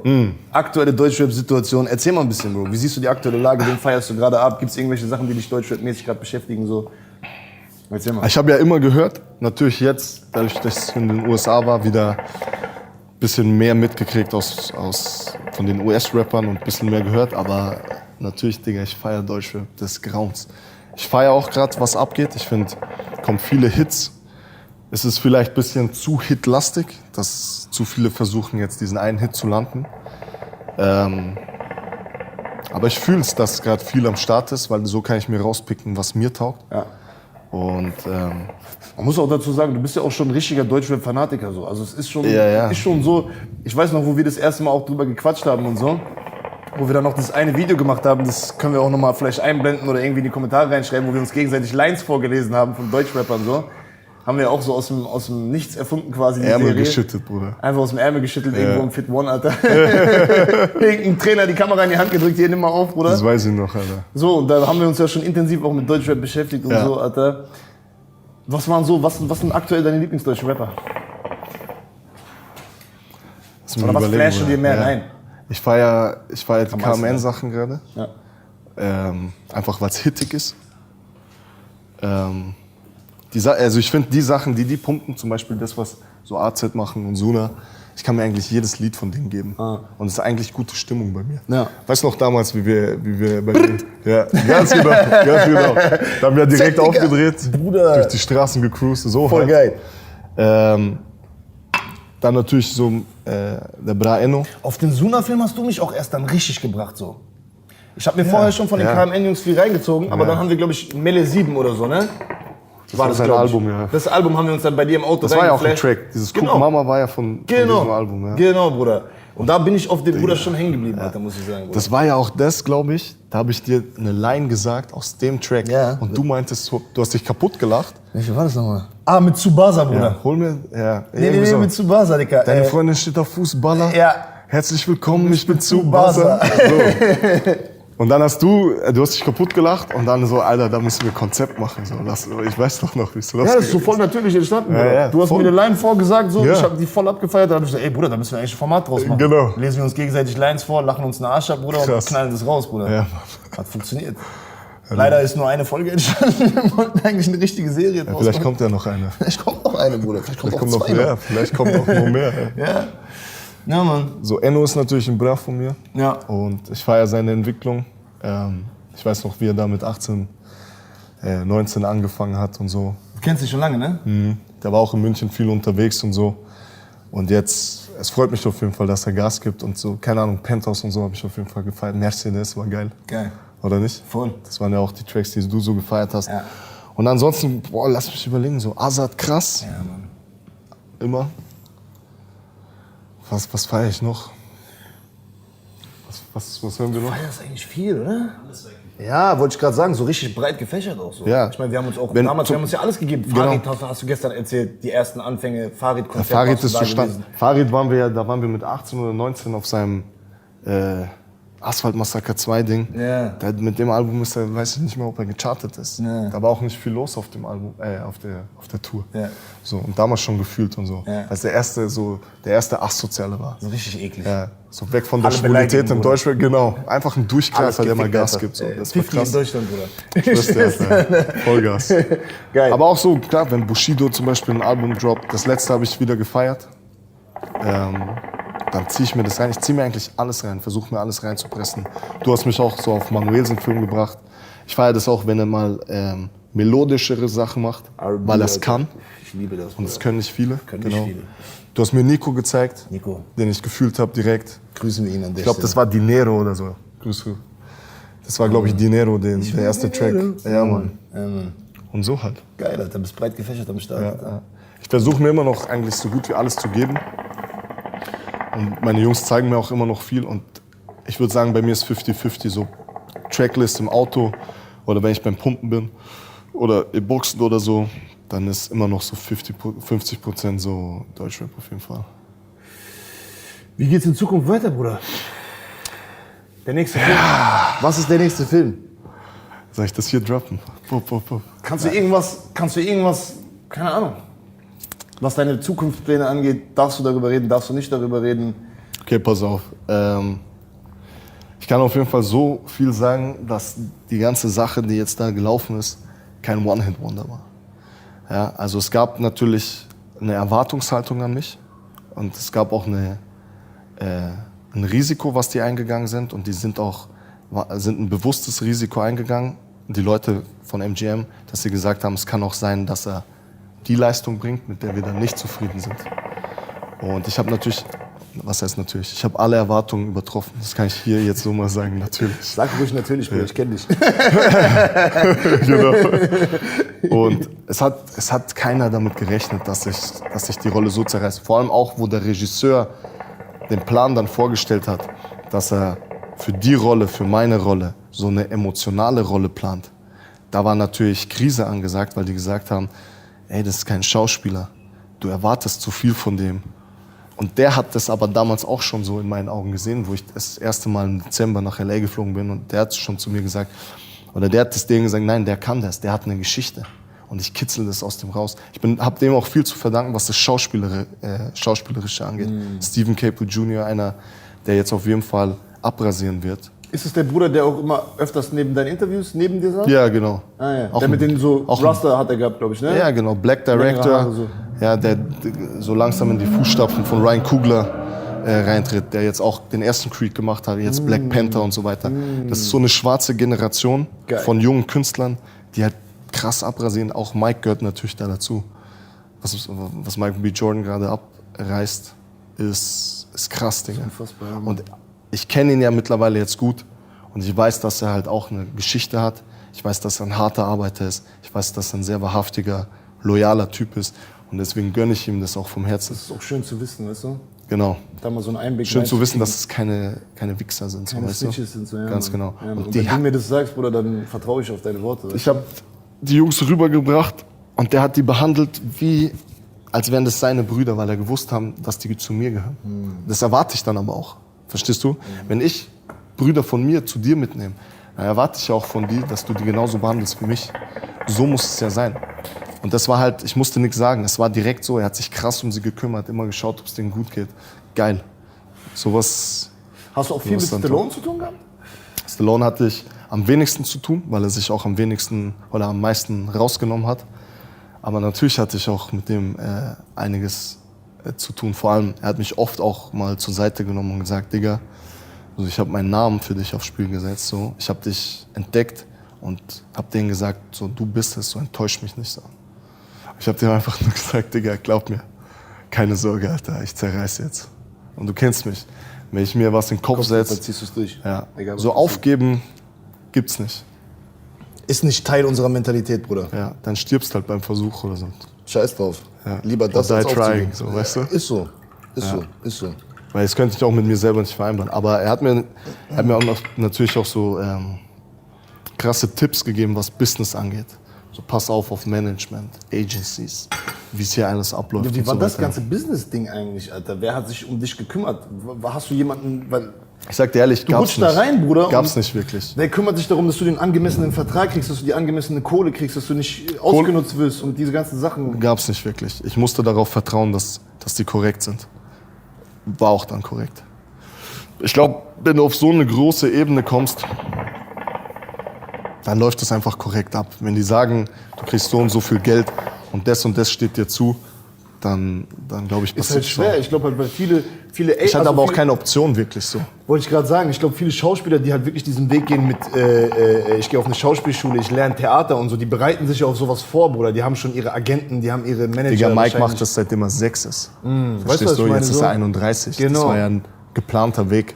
Bei dir kam das ja so, Ich lerne ja gerade erst das Business so richtig kennen. aber du bist schon voll dabei eigentlich. Und ich bin schon voll dabei. Ja, Bruder, ich muss auch. Ich habe Du schon gehst auch den anderen Weg, Bruder, wie wir gestern besprochen haben, Bruder. Weißt Wir fangen von oben an. Wir fangen von oben an und gehen dann von Aber oben. bleiben oben. Bleiben oben So, und lernen Bruder. dann da oben die Sachen, die Ja, man lernen genau. muss. Um da Aber klar natürlich zu muss kommen. man aufpassen, weil so viele Leute wollen ein Stück vom Kuchen. So Wollte ich viele grad sagen. Leute wollen dich ausnutzen. Ja, Mann. Und in manchen Sachen bin ich halt schon ein bisschen naiv. Auch weil ich gar keinen Bock habe, mich da zu stressen mit solchen Sachen. Ich will mich mit sowas nicht beschäftigen. Ja, ich kenne dich, Bruder. Aber deswegen habe ich wirklich meine Jungs hinter mir, weißt du? Und die passen krass auf. So, die zerreißen die Leute dann auch, ist denen scheißegal. Und dann sitzen die anderen dann und sagen, wer bist du eigentlich? Und er setzt dann, wer bist denn du eigentlich? So, mach mal so, wie ich jetzt sag, so, weißt du? Da bin ich halt auch sehr, sehr froh, dass wirklich dieses stabile Umfeld sich herauskristallisiert hat. Voll. Und ich den Leuten zu 100% vertrauen kann. Voll. Ja, Geile Sache, Bruder. ja Mann.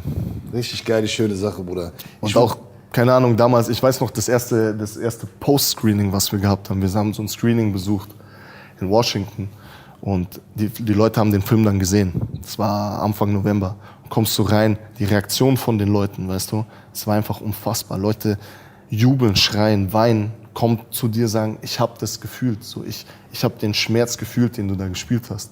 Das ist das größte Kompliment, was du kriegen kannst, Ja, weißt du?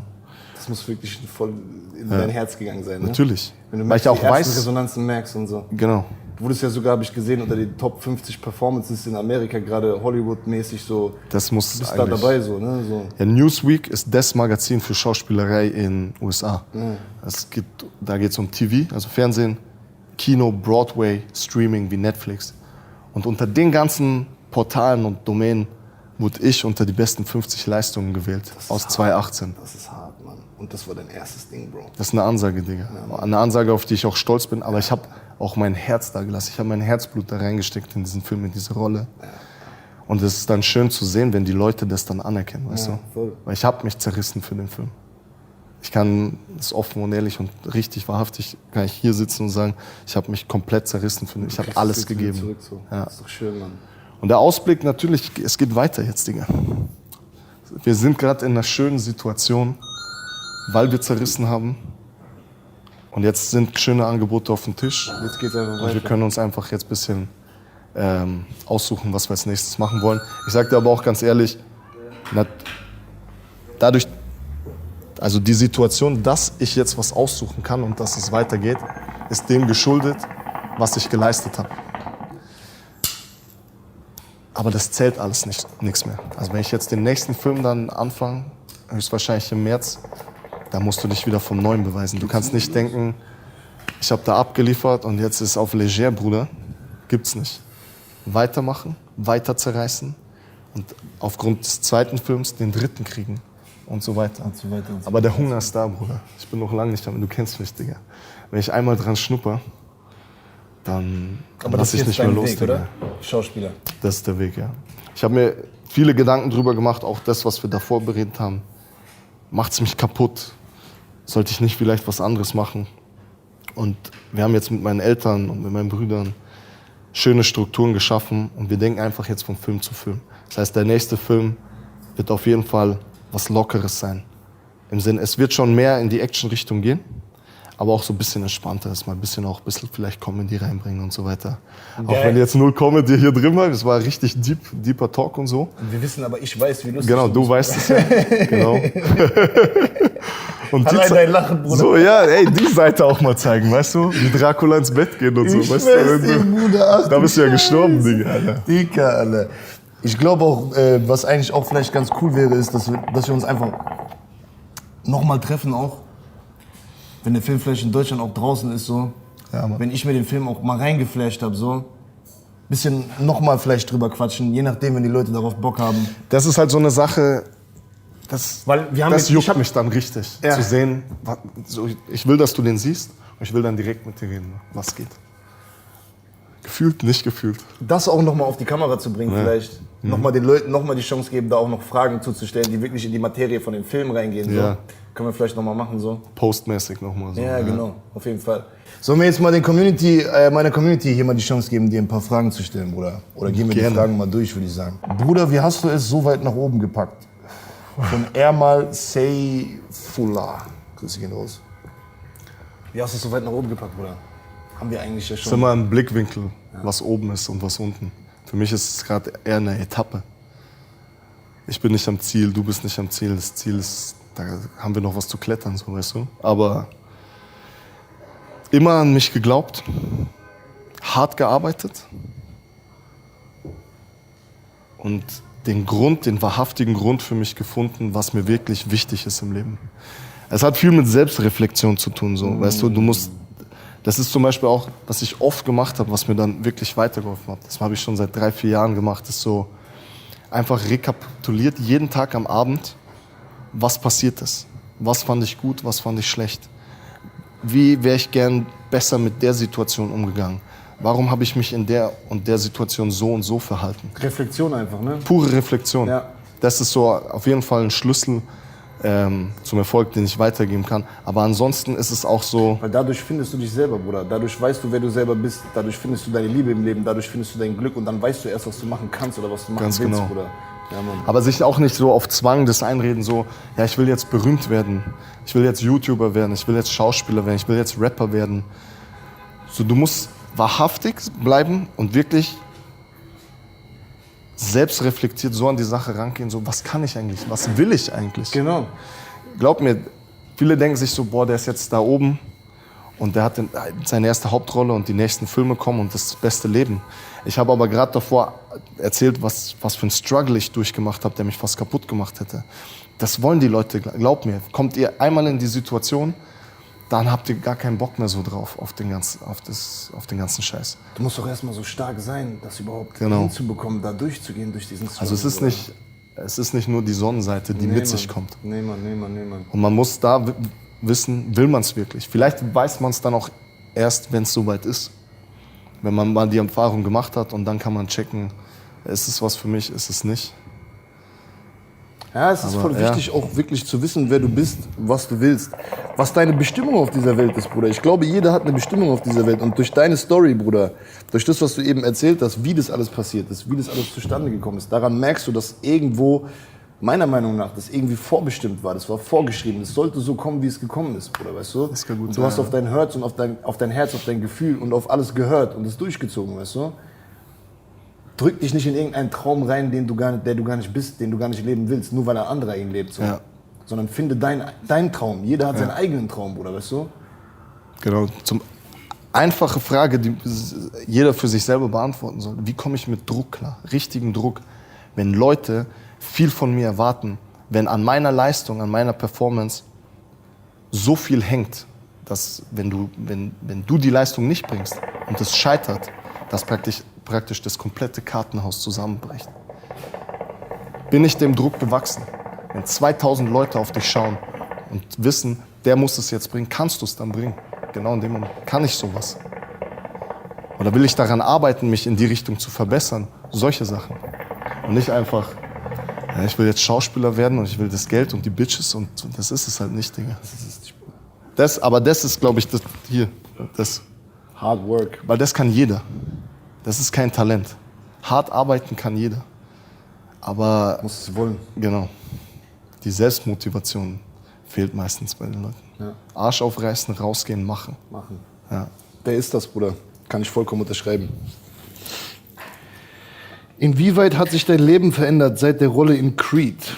Gruß und viel Erfolg euch beiden. Von Benav01. Grüße zurück. Dankeschön. Coole Frage.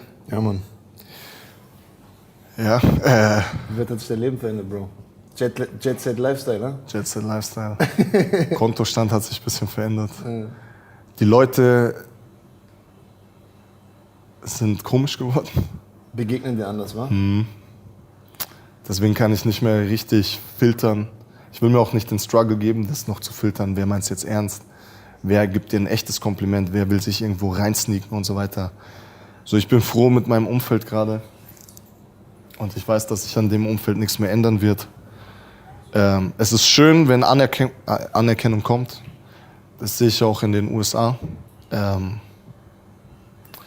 Aber ansonsten kann ich das, also ich lasse es einfach auf mich zukommen und ich hoffe, dass mir das nicht so über den Kopf wächst, so, weißt du. Aber insgesamt kann man sagen, auf jeden Fall hat es dein Schön. Leben positiv verändert. oder? Schön, ja, weil auch so meine Eltern gehen einfach, die haben ein konstantes Lachen gerade im Boah, Gesicht. das ist krass, Mann. Ja, was soll ich dir sagen? Ich bin das Wichtigste für meine Eltern, das weiß ich. Und natürlich ist deren größter Struggle so gewesen, so, was macht mein Junge? Ich will den gefestigt sehen, ich will den in stabilen Bahnen gesehen haben. Also und seinen so. Weg finden. Und jetzt wissen sie es halt und sie sind auch mega stolz, sie haben ja auch den Film jetzt gesehen und sie wissen, was ich da abgerissen habe und da einfach nach Hause zu gehen, meinen Vater konstant mit diesem Lächeln zu sehen. So dieses Siegerlächeln auch und mein Sohn hat es geschafft. So. Geil, Was soll ich dir sagen? geil, Deswegen mache ich ja den ganzen Scheiß so. geil, Mann. Also gibt nichts Schöneres. Gibt nichts Schöneres. Und glaub auch so, die Leute, die jetzt zuschauen, du musst ja nicht Schauspieler werden. Und du musst nicht berühmt werden, um deine Eltern stolz zu machen. Du musst einfach nur deinen Weg finden. Bruder. Ganz genau. Das ist ja nicht, dass du da irgendwie jetzt die große Kohle machen musst oder berühmt werden musst oder sonst irgendwas. Deinen Weg finden, auch zeigen, dass das, was dir deine Eltern mitgegeben haben, dass du das verstanden hast. Verstehst du? Mal nicht hier den Harten markieren. Mal nicht jetzt auf die Straße gehen und auf der Straße passieren ja die Probleme. Mal vielleicht zu Hause sitzen und sich denken, boah, ich hätte eigentlich Bock, ich würde gerne in die USA. So setze ich mich abends, wenn die anderen saufen gehen, daheim hin, hau mir die CD rein und lerne Englisch, Alter. So. Do it, man. Verste- Do it einfach, Alter. Von allein passiert nichts. Alter. Nein, Bruder. Es fängt alles hier oben an, Bruder. Hier oben fängt es an. Wo wohnt Nasty jetzt eigentlich? Und schöne Grüße. _ up to date. Nasty, die nennen dich auch Nasty jetzt alle. Geil. Ich hab dich immer Nasty genannt. Ja, immer. Nicht Big Nasty oder so, immer Nasty, Du Bruder. hast das eingebürgert, Digga. Nasty it in, man. Geil. Lässt dir ab. Nasty! Wo wohnst du, Bruder? Also München groß geworden. München, auch meine Wohnung, fühle ich mich zu Hause. Apartment in LA kommt halt jetzt für nächstes Jahr. Geil. Und es wird halt so eine zweigleisige Geschichte. 2 Wohnungen, eine in LA, eine in München. LA ist halt so the place to be, vor allem das Hollywood-Ding jetzt. Voll. Und ich muss halt vor Ort sein. Und ich habe große Ziele. Das ist, wie gesagt, noch nicht das Ende. Und ich will da auf jeden Fall was schaffen, was Mehrwert hat und was sehr gehaltig ist. Also ich will nicht dieser eine One-Hit-Wonder bleiben, der mal Drago gespielt hat, sondern ich will einen Stempel machen. Wirst die du ganze tun. Sache. Wirst du auf jeden Fall tun, Bruder. Ich weiß das. Ono.e62 fragt, wie ist es mit Silvester zusammenzuarbeiten? Peace, Brother. Hast du ja schon gesagt eigentlich. Silvester wie Neujahr. Oder was Silvester meinte. Hello, Digga. Natürlich. Ja, Legende, Bruder. Es ist Respekt. Das Erste, was dir kommt, ist Respekt, weil er einfach... Der ist OG, Er ist der Bruder. Baba. Er ist OG. Kommt von nix, kein Geld gehabt. geht zu den Producern damals hin in den 70er Jahren, sagt, schau, ich habe hier das Konzept, dieses Skript habe ich selbst geschrieben. Die sagen, geil. Er sagt, ja, aber wenn ihr es machen wollt, ich bin der Hauptdarsteller. Die sagen, nein. Er sagt, doch. Und der Rest ist Geschichte. Gib ihm, Alter. Der hat ja ein Imperium aufgebaut, Bruder. Auch damals, wo er kein Geld hatte, hatte er so seinen Hund. Und ich habe ihn damals, ich hab ihn noch gefragt, ob diese Geschichte stimmt. Und es stimmt halt echt. Mit dem Dog? Er hatte keinen Cent mehr in der Tasche und er hatte noch diesen Hund und den hat er über alles geliebt. Und er musste ihn verkaufen. Und er ist an dem Hund so krass drangehangen, musste ihn verkaufen, hat den Film gemacht, hat den Hund wieder zurückgekauft. Boss. Wie wirkt Boss. der so als Person so? Ist der glücklich, Dicker? Wie ist der? Ist der streng, Bruder? Wie ist der so, wenn er jetzt hier reinkommen würde? Wie würde ich ihn wahrnehmen, Bruder? Aura direkt. Voll, ne? Ja, er strahlt wie das Licht hier jetzt erstmal. Ich schwör's dir. Ja, Mann. Und auf jeden Fall so sehr fordernd, streng auch, aber viel Herz natürlich. Das Herz, das merkt man halt sofort. Allein nur, dass er immer nach Underdogs gesucht hat, nach Neulingen und denen eine Chance geben will. Weil er genau weiß, wie das Leben ist und er einfach auch was zurückgeben will, zeigt er, wie viel Herz er hat. Und dass er sich dann auch die Zeit nimmt, mich mal zur Seite zu nehmen und mir mal das Business erklärt. Mal abgesehen von dem ganzen Druck und Schauspielern und so. Ist einfach geil. Mentormäßig, weißt du? Und so einem hörst. Ich hänge ja dann auch an seinen Lippen. Ich sage, erzähl mir mehr, erzähl mir alles. Obwohl ich ihn da gefragt habe, ob das wirklich stimmt mit dem Hund. Und ich seine Augen gesehen habe, wie es geleuchtet haben, wenn er über diesen Hund geredet hat.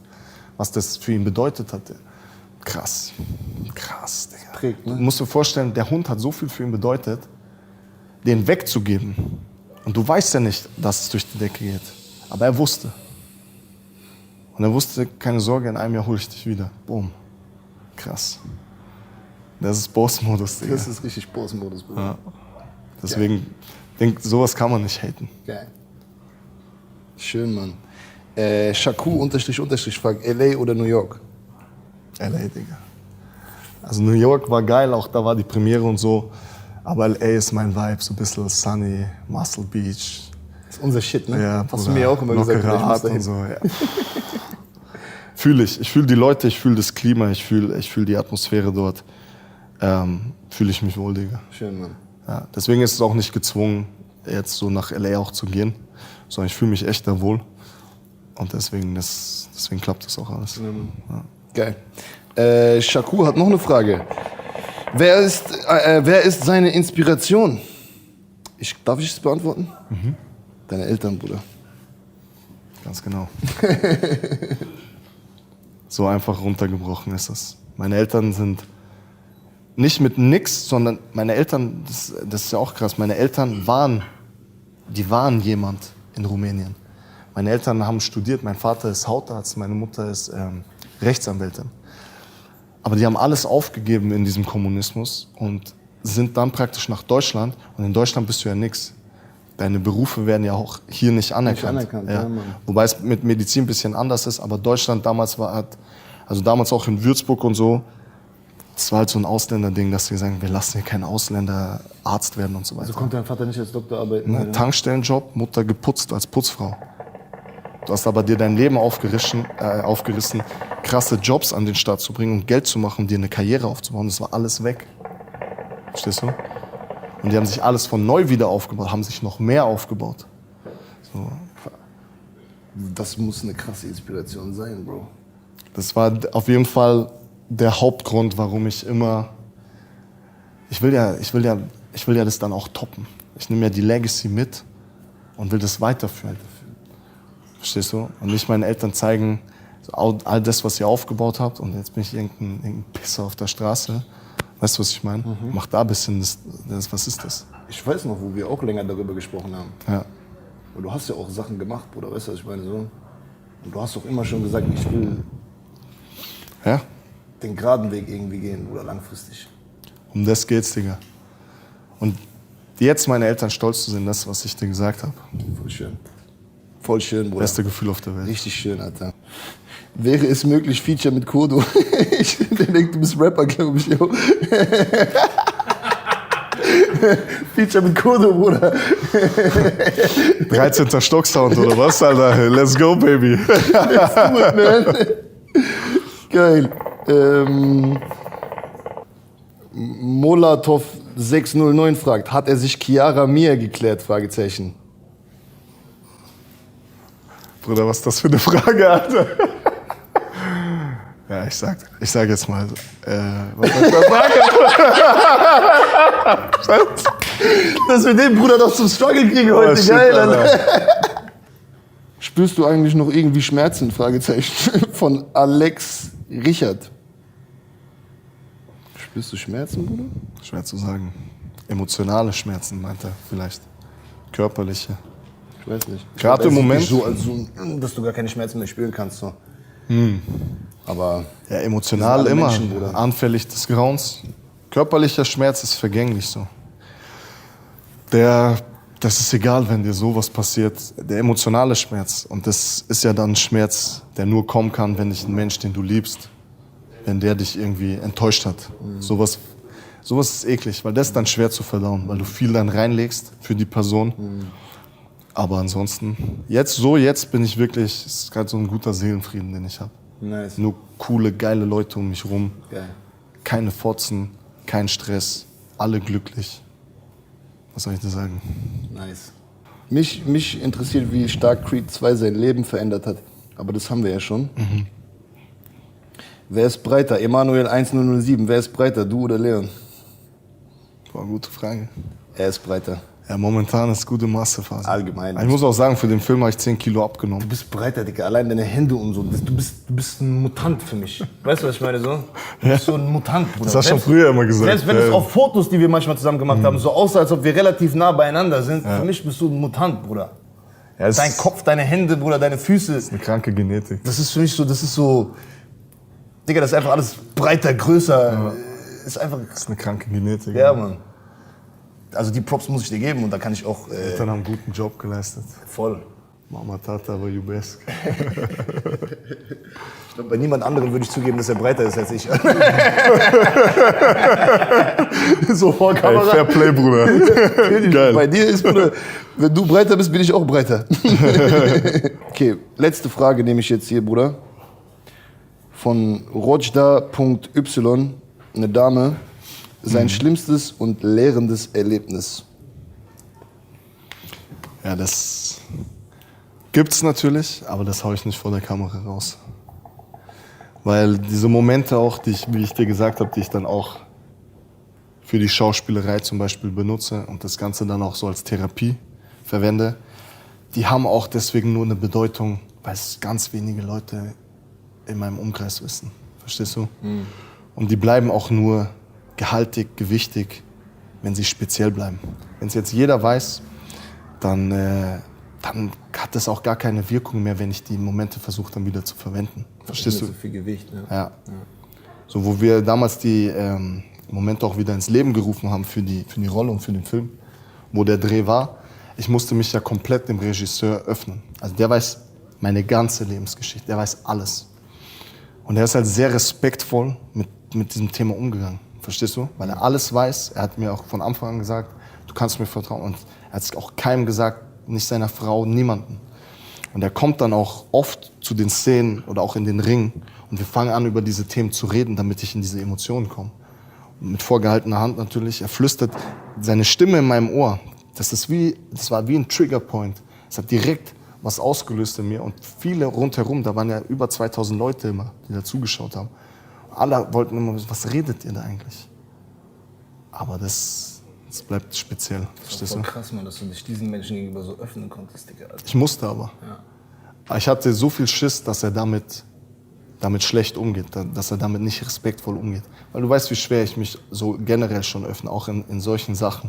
Und dann einem Fremden sich praktisch so zu öffnen, alles zu erzählen, wirklich alles. Alles. Schwer, Digga.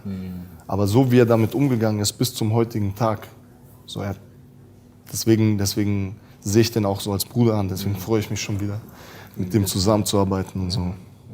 Geil. schön, Bruder. Nice, Alter.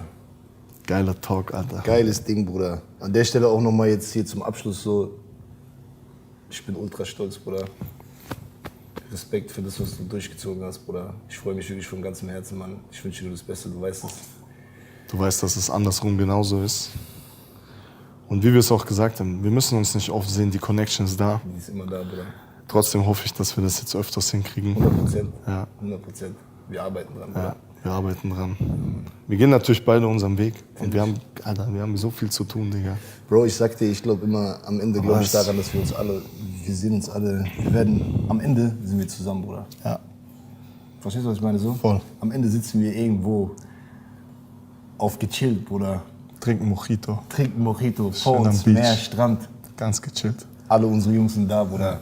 Und dann nochmal über diese Fettes ganzen Barbecue. Momente zu reden. Ja, so. Aber vegan.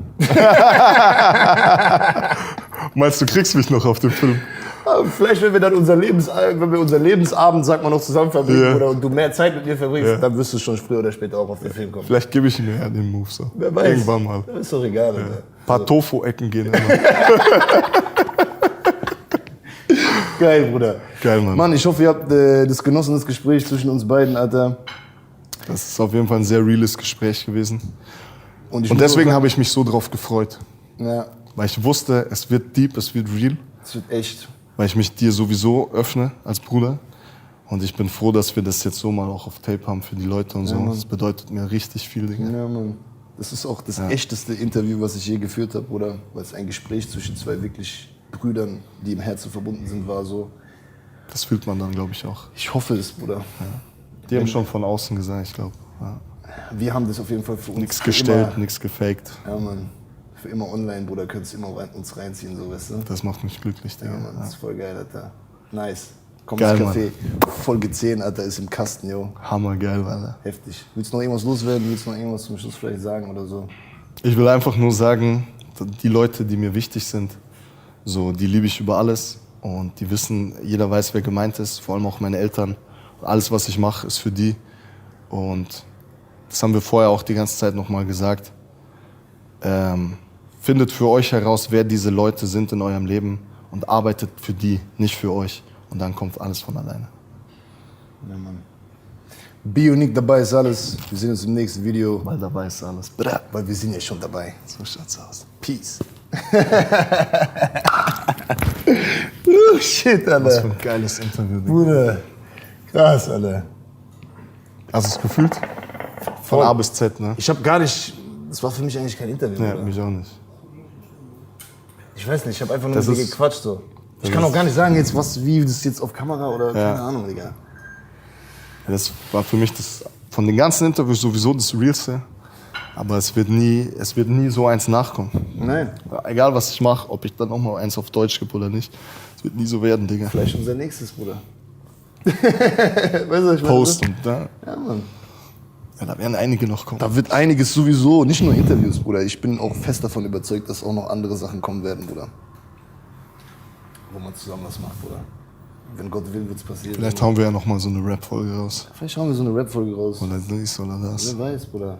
Vielleicht kriege ich auch eine Hauptrolle in irgendeinem Film irgendwann. Man weiß nie, Bruder. Dann spielen wir zusammen irgendeine Scheiße. Hast du das so, ist das so eine Sache, die du vielleicht mal, keine Ahnung, die du fühlst, wo du dich vielleicht mal siehst, auch mal was filmtechnisch zu machen? Denkst du, du hättest vielleicht das Talent, dich auch so zu öffnen, was Emotionen angeht? Es muss ja nicht immer die traurige Emotion sein, Ja, ja. weil das ist das Wichtige. Ich kann mich öffnen, Bruder. In welcher Art und Weise das passieren wird, weiß ich nicht. Ob ich am Ende auf einer Bühne stehe und Reden halte, irgendwie. Oder ob ich in einem Film mitspiele und da meine Emotionen rauslasse. Oder ob ich Musik mache und da meine Emotionen rauslasse, Bruder. Irgendein Ventil werde ich auf jeden Fall haben und finden, Bruder. Weil ich habe das tief in mir drin, Bruder. Und ich will das rauslassen, weißt du. Ich will, dass die Menschheit das sieht und dass es auch da bleibt, Bruder. Weißt du? Ja. So. Und es wird alles so seinen Weg gehen, wie es gehen soll. So. Ich kann dir nicht genau sagen, ich habe diesen Masterplan, wo ich mich am Ende sehe, Das war aber bei mir auch so. der ist nicht direkt vor Augen. Ne? Der Ich ist konnte jetzt direkt- auch nicht sagen, direkt, das wird das sein. Aber irgendein Ventil halt. Es wird aber irgendwas... Was dann passt. Genau, und ich weiß auch, dass alles, was ich jetzt gerade mache, in die richtige Richtung geht. Verstehst du, was ich meine? So? Ich muss einfach immer nur auf mein Herz und auf mein Gefühl hören und dann wird es schon alles seinen richtigen Weg gehen, Bruder, weißt du? Weil es war bei mir schon immer so. Ich habe damals angefangen mit YouTube, Fitnessbereich. Irgendwann hat es mich zu Rap getrieben. Irgendwann hat es mich zu Straßenvideos getrieben. Irgendwann jetzt zu diesen Interviews. Interviews getrieben. Vielleicht treibt Und mich da als ist halt nächstes auch mit. böses Talent, Bruder. Ja, vielleicht Das treibt ist auch nicht selbstverständlich, darfst auch. Das haben mir auch viele von meinen Jungs immer gesagt. Seht solche Sachen, solche Leistungen, die du auch bringst, nicht als selbstverständlich an. Weil es nicht selbstverständlich ist, Digga. Ein Interview so zu führen und so, das können nicht viele, Digga. Das ist ein Talent. Glaub's mir, Digga, ohne Scheiß. Das ist ein Talent, Digga. Auch wenn du sagst, ja, wir sitzen uns jetzt hin und reden einfach wie Brüder.